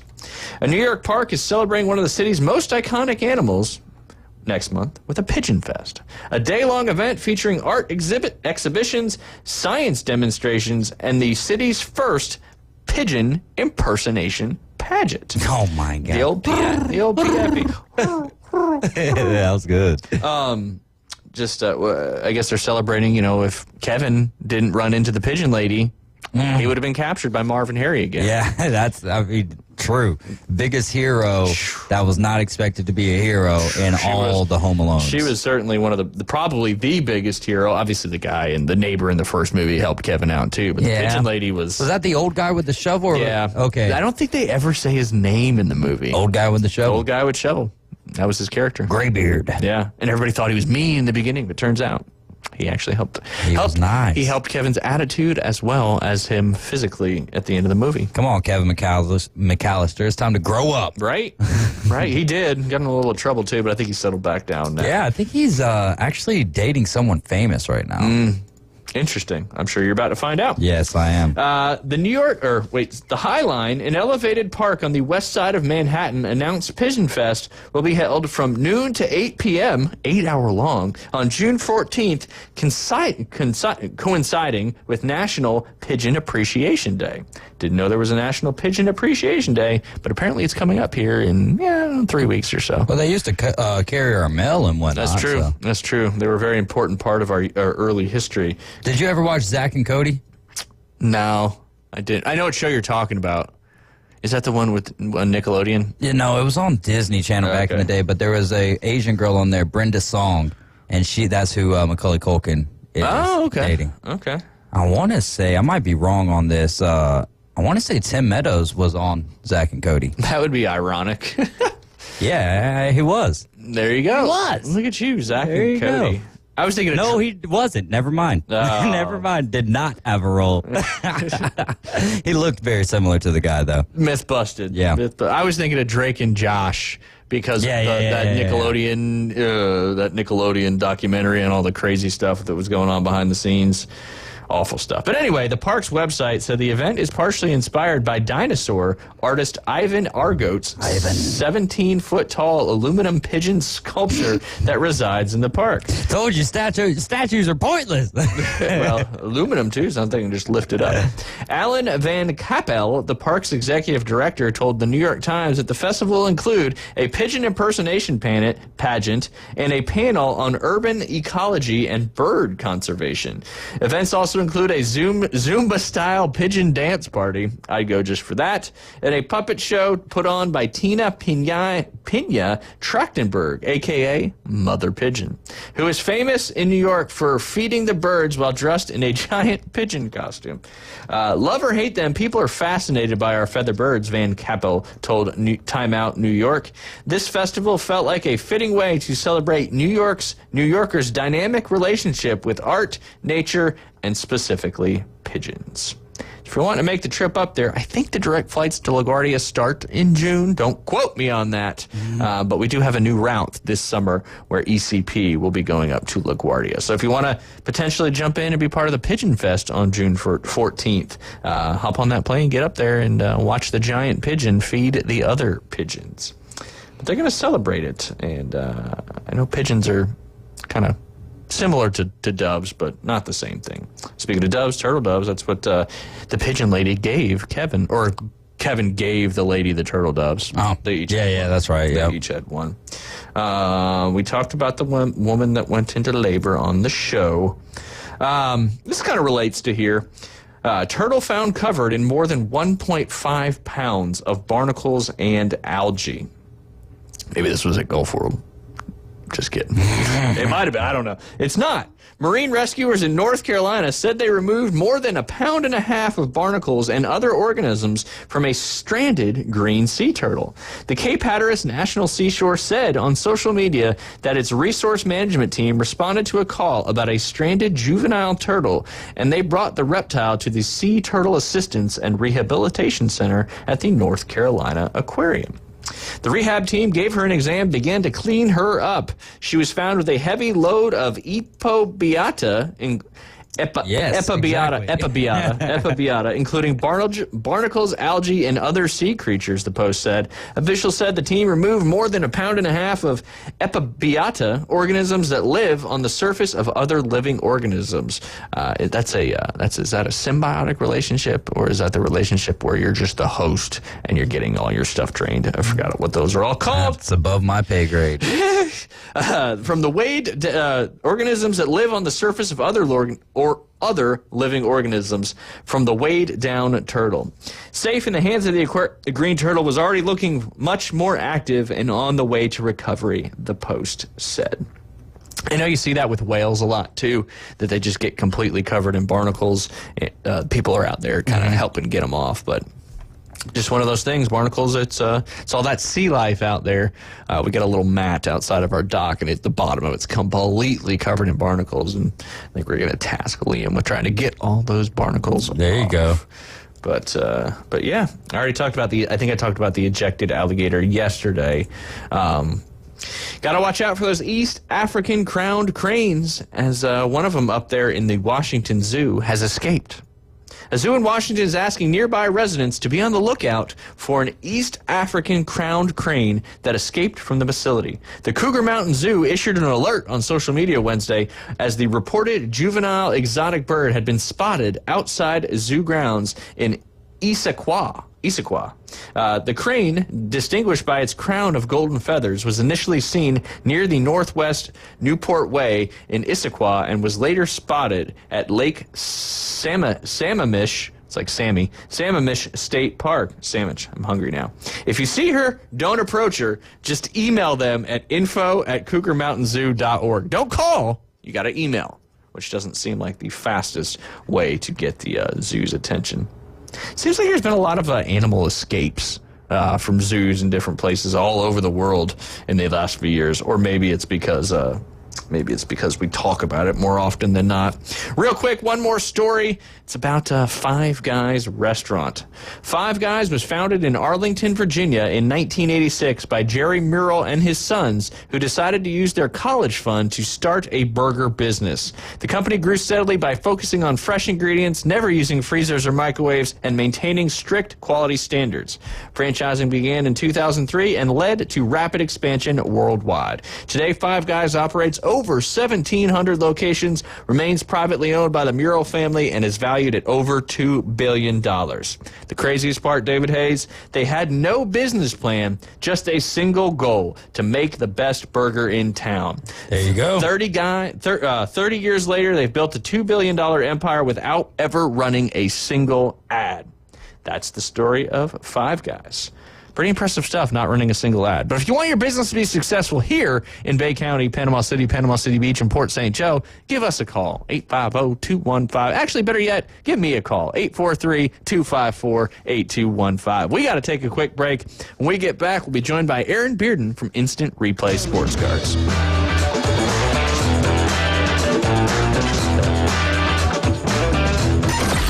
Mornings on ESPN Northwest Florida just got unsportsmanlike. Got into a heated debate a couple of weeks ago in Chicago. Deep dish is not the true Chicago pizza.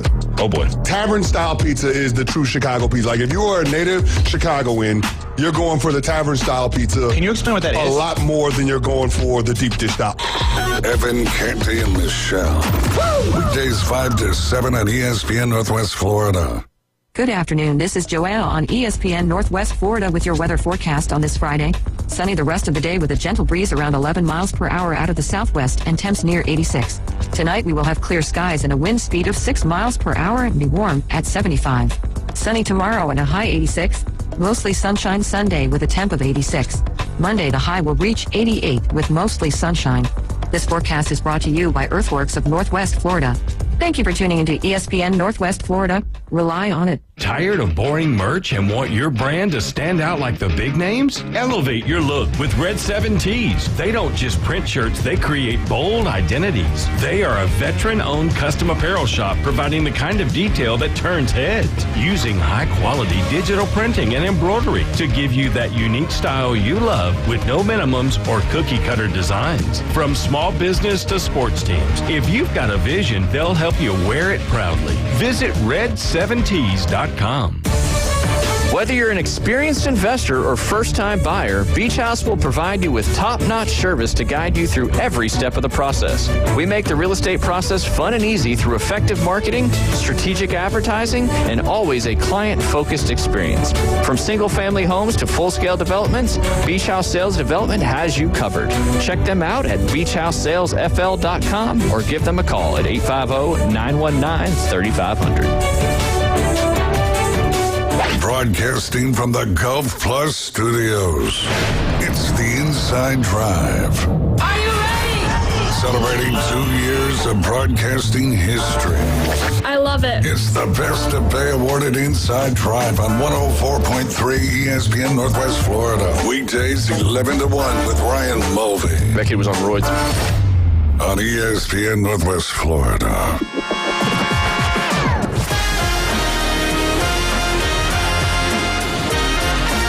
Hey, welcome back. You're listening to the Inside Drive live here on ESPN Northwest Florida.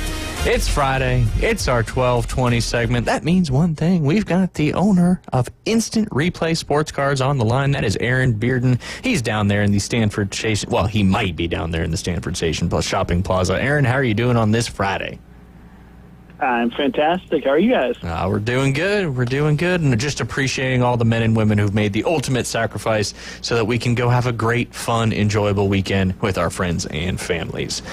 Speaking of having fun, what's going on? Any new releases since the last time we talked last Friday? Yeah, there's been quite a bit come out. One of the big ones, though, we've seen a lot of great stuff come out this week. Topps Signature Class Football. Really cool product. I think we might have mentioned it last week. It's been out now a week and a half, 2 weeks, something like that. But great football cards, but it's kind of a break from what you normally expect out of Topps football. There's an autograph in every pack, which is, usually Topps will get you, 1, 2 per box maybe on a high-end thing. But, yeah, get an auto in every single pack, and we have seen some real winners come out of this. Some specialty autos from, like, Caleb Williams and Jaden Daniels and even some Hall of Famers. It's a great, great product. Say that one more time for me. I got to remember that one. Topps Signature Class Football. Got it. Very cool. Very cool. Yeah, head on down and really, really good. You still got some. Obviously, you still got some of the product in the shop. Yes. Yeah.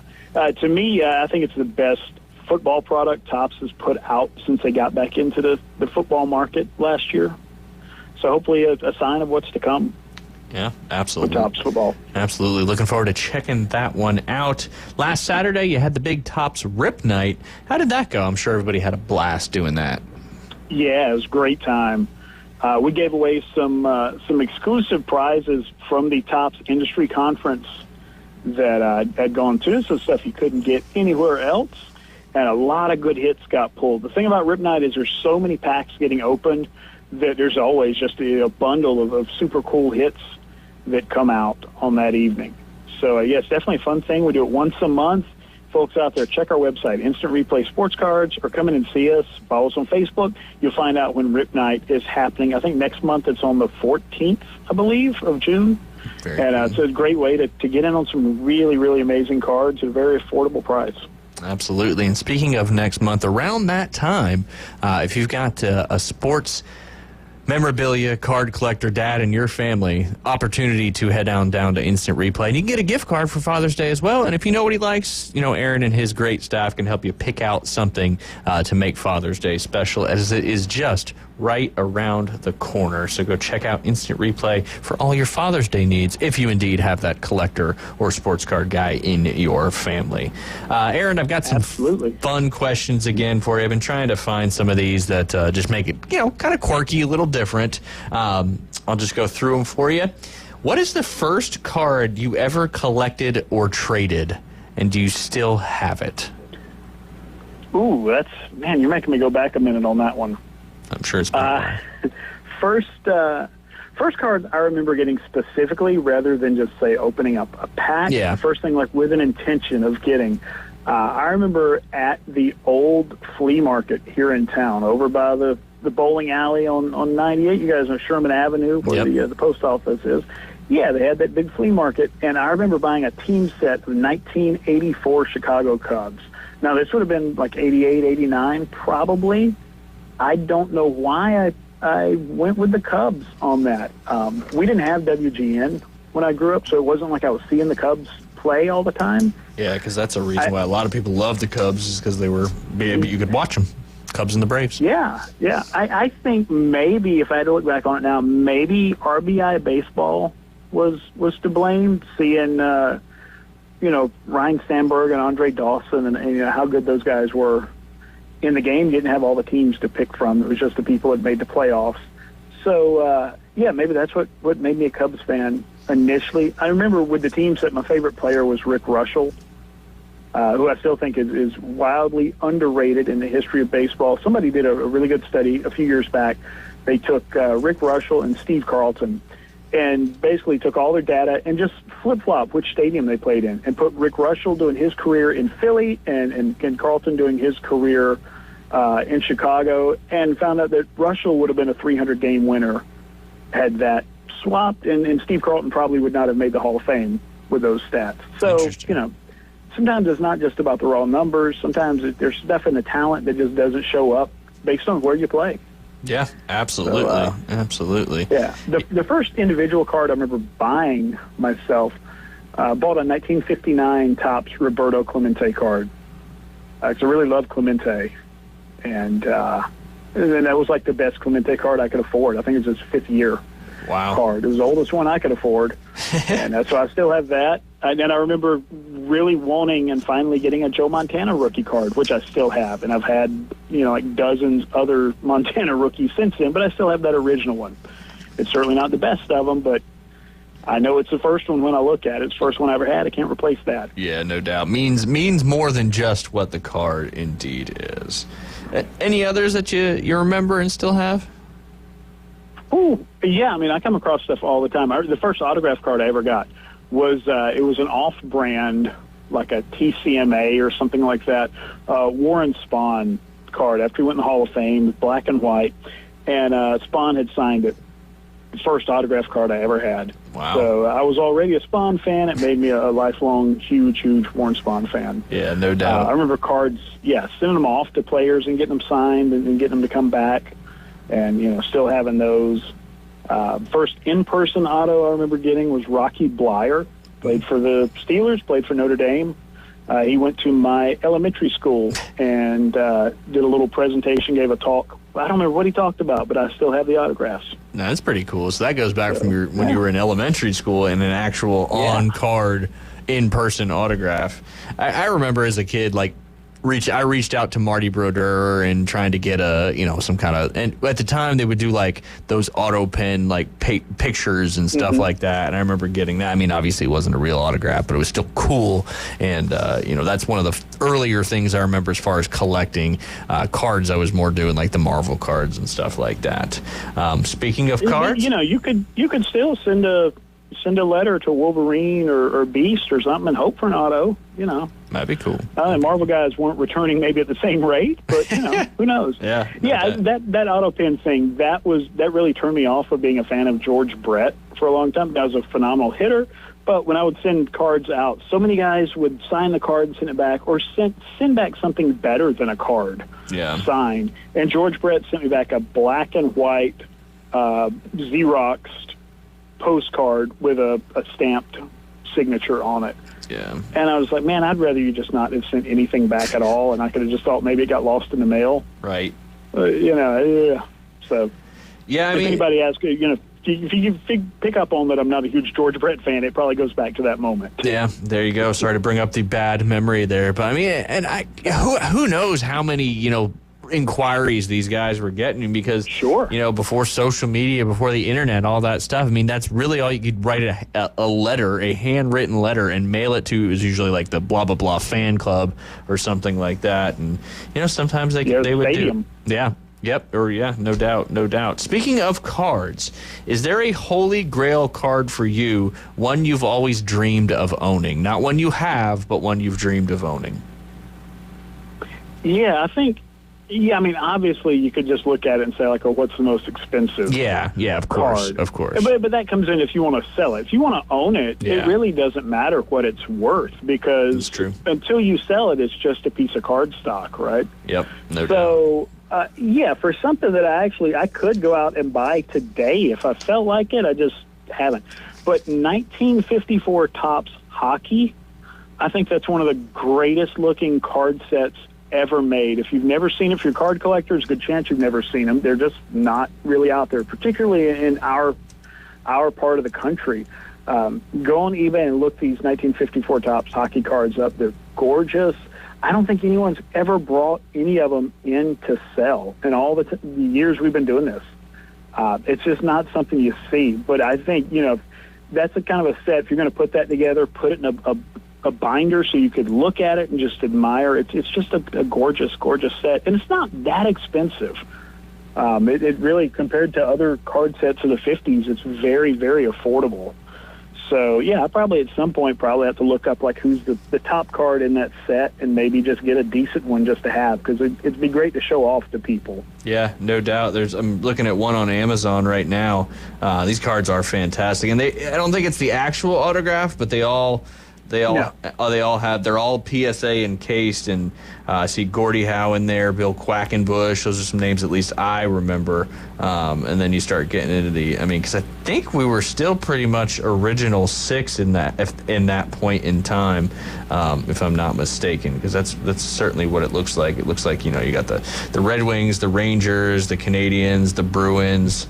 Who else would you? Blackhawks. Blackhawks, yep. And then you'd also have, who else in there? I think I said 5. The Rangers? Yes, the New York Rangers as well. Yeah. That's a cool looking set.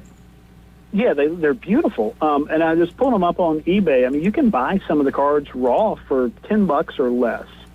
I don't know hockey enough to tell you. They're probably the common players. But, man, here's the thing to me. When I don't know who the players are necessarily, I'm just looking at the card, the design of the card. Yeah. And, to me, maybe the common looks just as good to show off as the big star does. No doubt. But, I probably should get on that and pick up a few of those before everybody else finds out how good they look. Well, now that our whole listening audience knows about it, you may want to bring some into the shop so you can sell them. Yeah.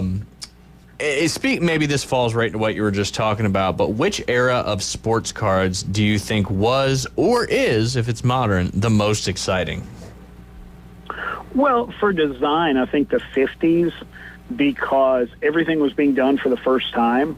So the first time you've got color photographs, you got stats on the back, you've got, you got some vertical cards, some horizontal cards, inserts, if you're league leaders, MVPs, like everything was being done for the very first time. And every year they were taking chances. They were trying new things. You had sets like 55 Bowman baseball. They're throwing in cards of the umpires. And Topps did some stuff in the 50s where they had like cards of the league officials in there. So, I think the designs were colorful. And when Topps and Bowman were both competing and going at it, they were pushing each other to make better cards. 53 Bowman, maybe the best looking sports card ever. I think they should really go back and learn from that now with some of the card companies of why that worked, because there's amazing photographs and nothing else got in the way. Yeah. So, that's very cool. Yeah, I think, by the 60s, Topps was kind of the only one doing MLB, and they got a little bit stagnant. They'd kind of halfway try and insert like folding posters or the gold foil cards, and then they drop it after the first year and sort of almost like they were ashamed they ever tried it.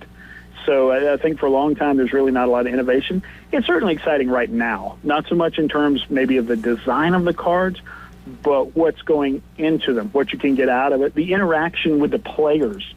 And I say that meaning some of the inscriptions that people are doing now on their autographs, and some of the things you can get out of, say, like Panini's Player of the Day contest, where you can, the national grand prize winner usually gets to meet an athlete and have them do an autograph session and things like that. So, it's certainly exciting right now for all of the peripheral stuff, all the extraneous things. But I think as far as just the design, the 50s were just really cool because, everything was new. Yeah. So they didn't know yet what a card really was supposed to be. And then now have been molded into the designs we have today. Maybe this will fall into that same topic, but if you could open a single sealed box from any year or sport, what would it be? I'm sure there's a few out there that are... Yeah, I think you got to go with like 1952 Topps, right? Yeah. Who wouldn't want to pull a 52 Topps Mickey Mantle out of a pack?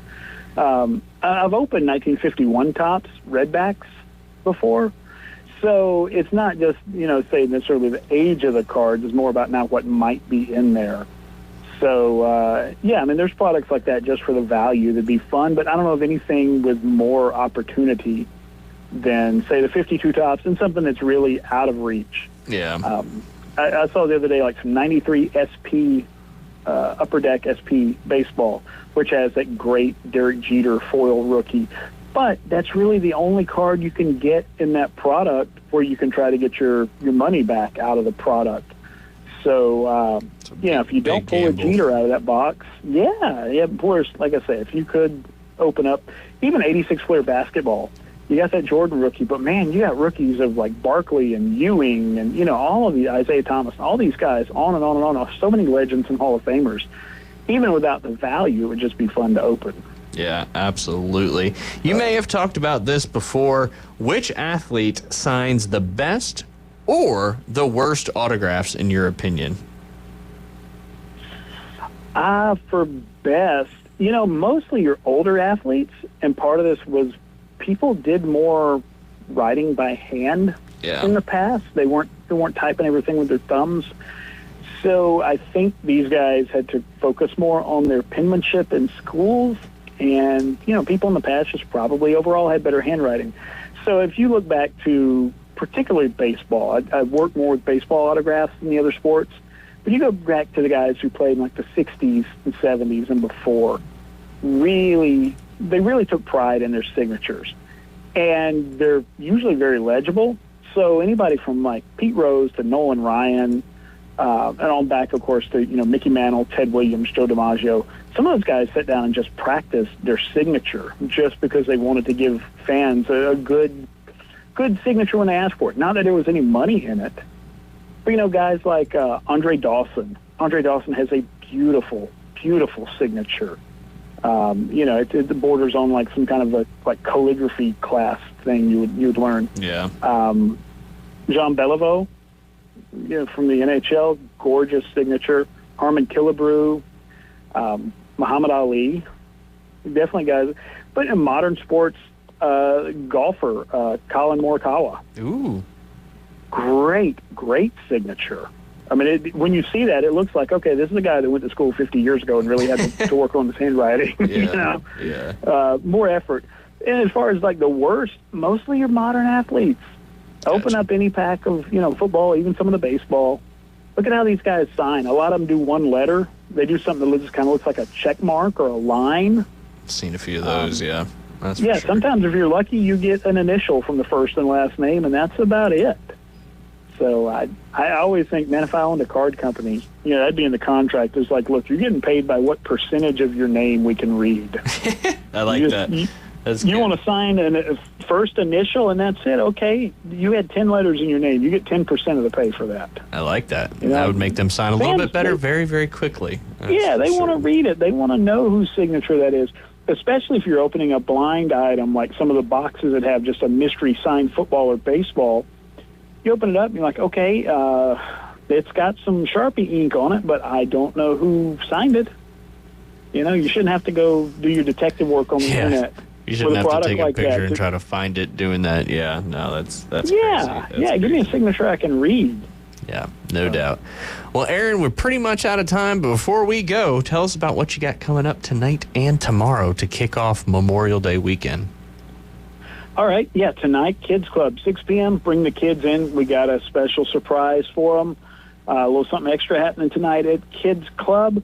So bring them in like $10. They get in on breaks with their friends. They trade. They go home with a lot of cards. They have a good time. Tomorrow at noon, we have in-store breaks. Sit around the table, buy in on some hobby boxes, pull out some really cool cards, talk with other collectors, hang out, and just chill at noon. And over the weekend and Monday, we're going to have a Memorial Day sale on cards and supplies. There's going to be a lot of stuff going on there, so definitely come in and check it out. It will be in-store only, so there's not going to be stuff we put online. So you're going to have to come in and see that and get some deals for yourself. Yeah, absolutely. Well, Aaron, we appreciate your time as always. As he just said, get down to Instant Replay Sports Cards, especially this Monday coming up. All sorts of sales, discounts. If you need some supplies, Instant Replay is the place to go. Aaron, we appreciate you as always, and we'll look forward to talking to you next Friday. Absolutely. You guys take care. Everyone have a great weekend, and come out and see us. There you go. That was Aaron Bearden with Instant Replay Sports Cards. We got coming up Sergeant Jim Jenkins. He's going to talk about the 6th annual Vortex Springs Rodeo. I want to hear about the mutton busted. I'm going to find out about that when we get back. You listen to The Inside Drive. We'll be right back. The ride home just got more dangerous. 104.3 ESPN Northwest Florida is your spot for the afternoon underdogs. One of the more underrated, fast as lightning. You know that he's got perseverance. Weekdays 4 to 6 live from the CBC Construction Studio. Reactions, rants, and your calls at 850-215-6290. The afternoon underdogs are live and local. Weekdays on ESPN Northwest Florida. Get ready for your next adventure and discover Kia at Bill Bird Kia today. Check out the 2025 SUV family. The road is yours. Take a test drive and see the all-new features that elevate any adventure. Now offering 1.9% APR up to 60 months on the purchase of a new 2025 Kia Sportage or a 2025 Kia Sorento. You'll get the perfect balance of comfort, safety, and technology. We'll treat you like family and give you the peace of mind that you can trust. Bill Bird Kia is the home of that 20-year, 2 200,000-mile warranty. Stop by and see us at 2435 East 15th Street or anytime at BillBirdKiaPanamaCity.com.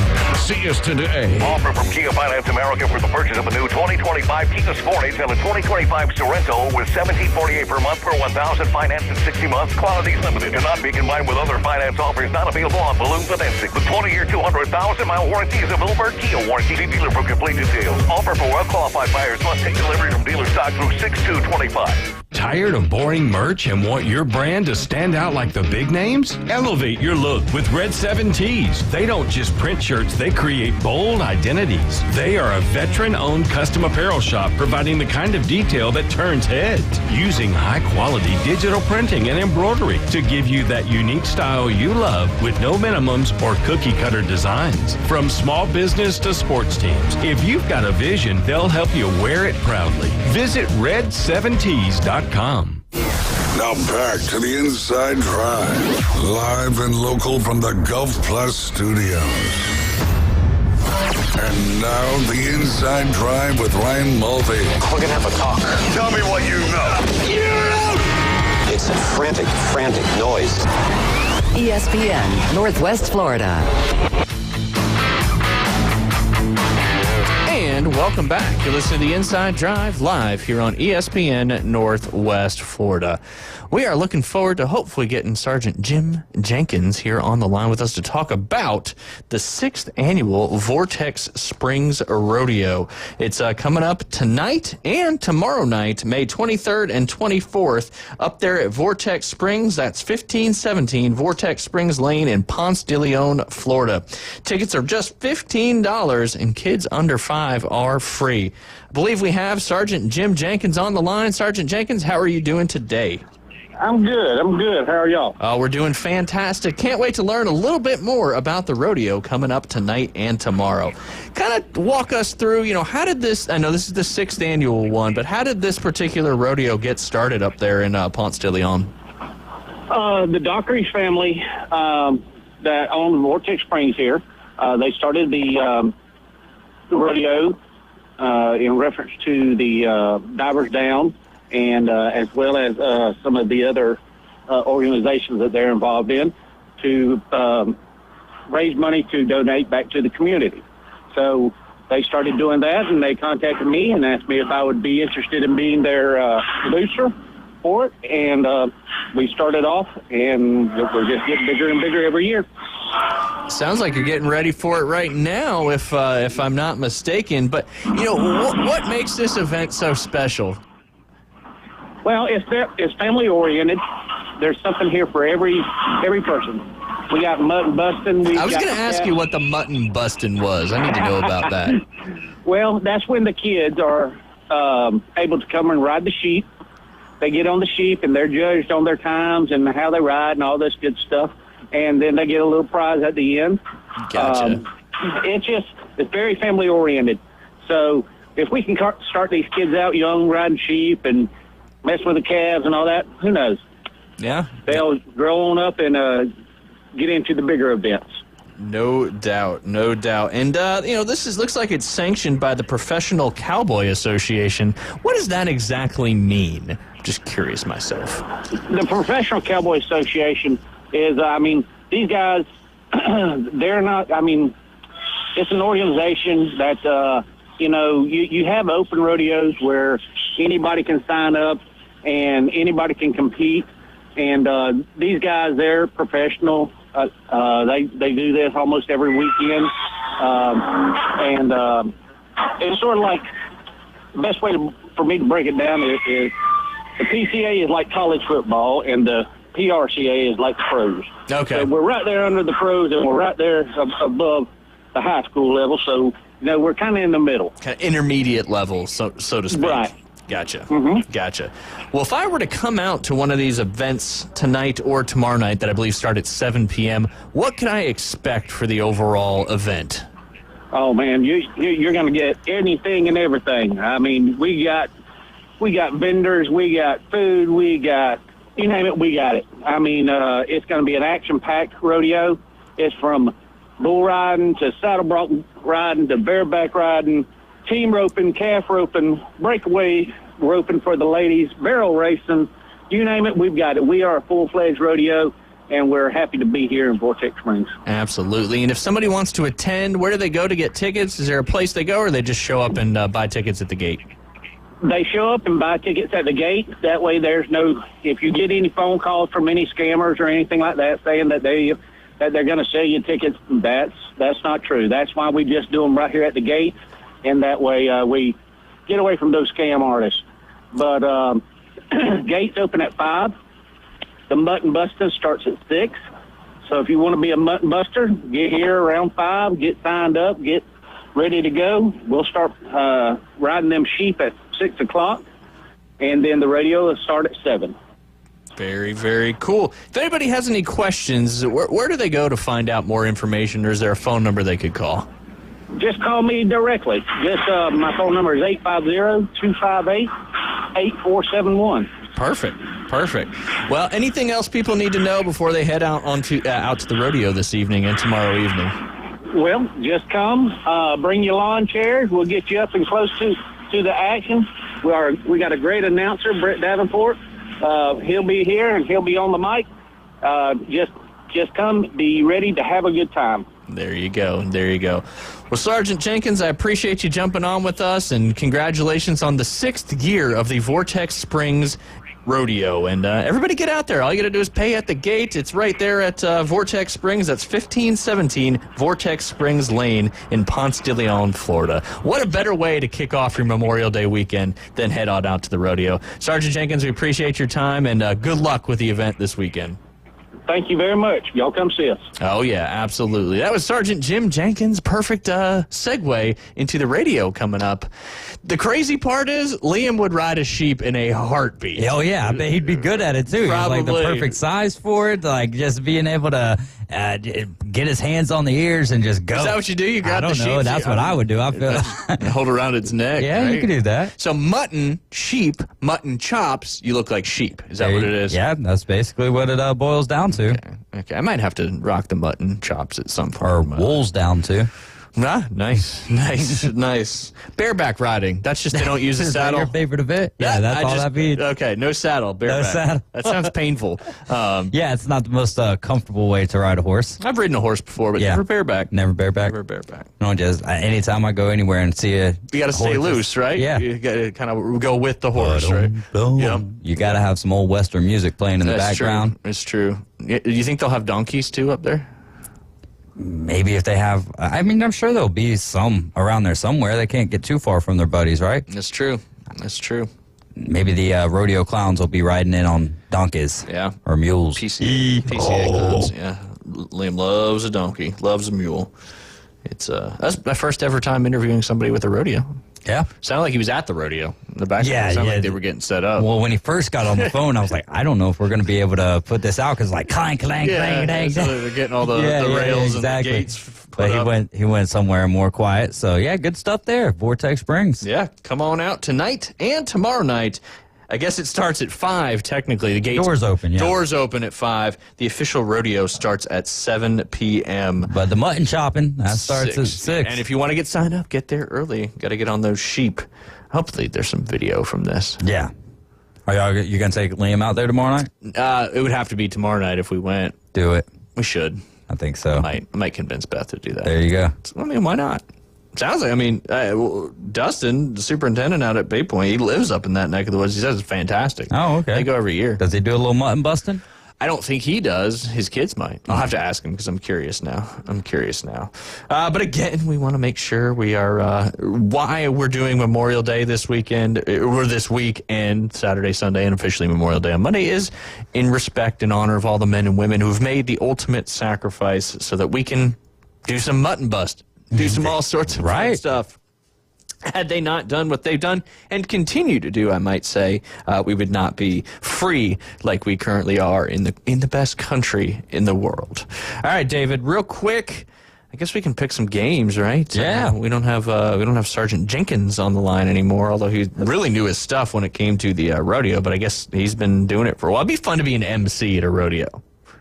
Do some stand-up You got to be comedy. like an auctioneer with being able to make fun of people. Yeah, that would be fun. Yeah. It'd be good times. Good times. All right, we'll start with your Indiana Pacers. The Knicks are still the 6-point favorite in this game. Pacers getting 6. Both of those are minus 110. Pacers are plus 190 straight up. Over/under total 224.5. Obviously, the first game went to overtime, which there wasn't a ton of points scored in overtime, but still a very high-scoring game. Do you think we're going to see that same type of game tonight? Knicks typically a very half-court, slow offense, and the Pacers will run you up and down that court. So it has a tendency to lead to some higher-scoring games, but Pacers plus 6, over/under 224.5. I mean, I would stick with the Pacers plus 6. I'm going to stick with my thought that the Pacers win tonight again as well, and this series ends up going 6, but the Pacers can match whatever style of ball you can play. I feel like the Pacers can sit there and play that style of basketball with you. I think any game that goes high scoring with the Pacers, I would favor the Pacers in that game as them being the overall winners, not just sticking within 6 points or whatever it may be. But, you know, obviously Jalen Brunson and Karl Anthony Towns. His point total is only 29.5.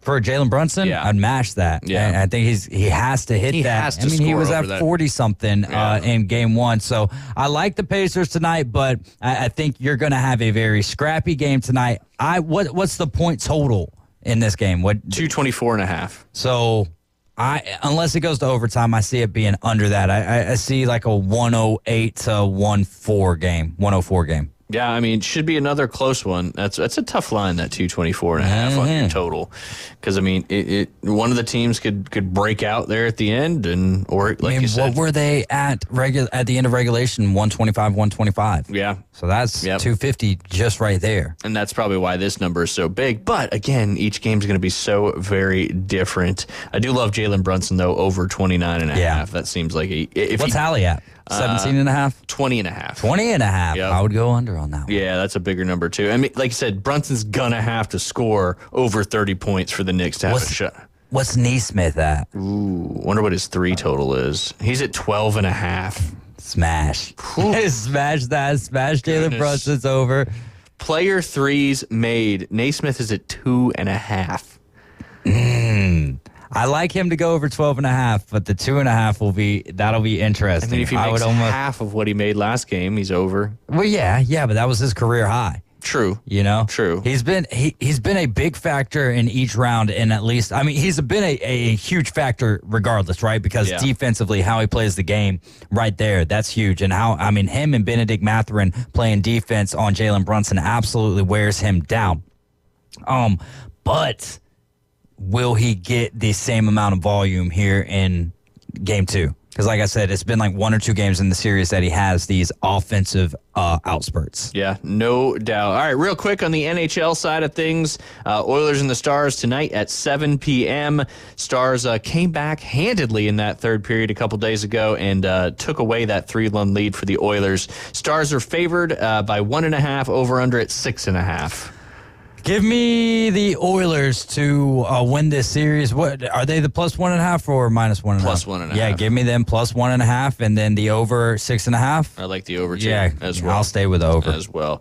Appreciate y'all listening today. Fun show today. Ronald Acuna has officially been activated for tonight's contest. Orlando Arcia has been DFA'd. Yes, he has been. He had to make room. We appreciate you tuning in. Remember, while you're having fun all weekend, this Memorial Weekend, Afternoon Underdogs coming up at 4. We'll be back on Tuesday.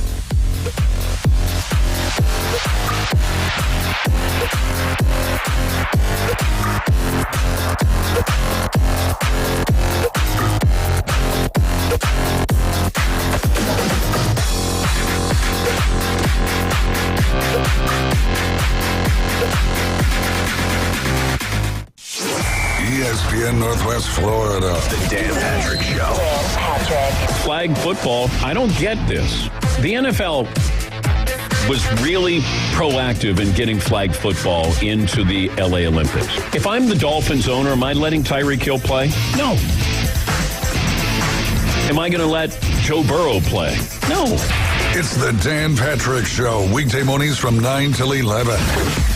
ESPN Northwest Florida. Good afternoon. This is Joanna on ESPN Northwest Florida with your weather forecast on this Friday. Sunny the rest of the day with a gentle breeze around 11 miles per hour out of the southwest and temps near 86. Tonight we will have clear skies and a wind speed of 6 miles per hour and be warm at 75. Sunny tomorrow and a high 86. Mostly sunshine Sunday with a temp of 86. Monday the high will reach 88 with mostly sunshine. This forecast is brought to you by Earthworks of Northwest Florida. Thank you for tuning into ESPN Northwest Florida. Rely on it. Lone Star Boil House and Sports Bar, where the locals go for the best boiled seafood around. Crawfish, shrimp, red royals, and everything crabs. Watch almost every sporting event in the country on their huge outdoor jumbotron. Follow them on Facebook to stay up to date on weekly events,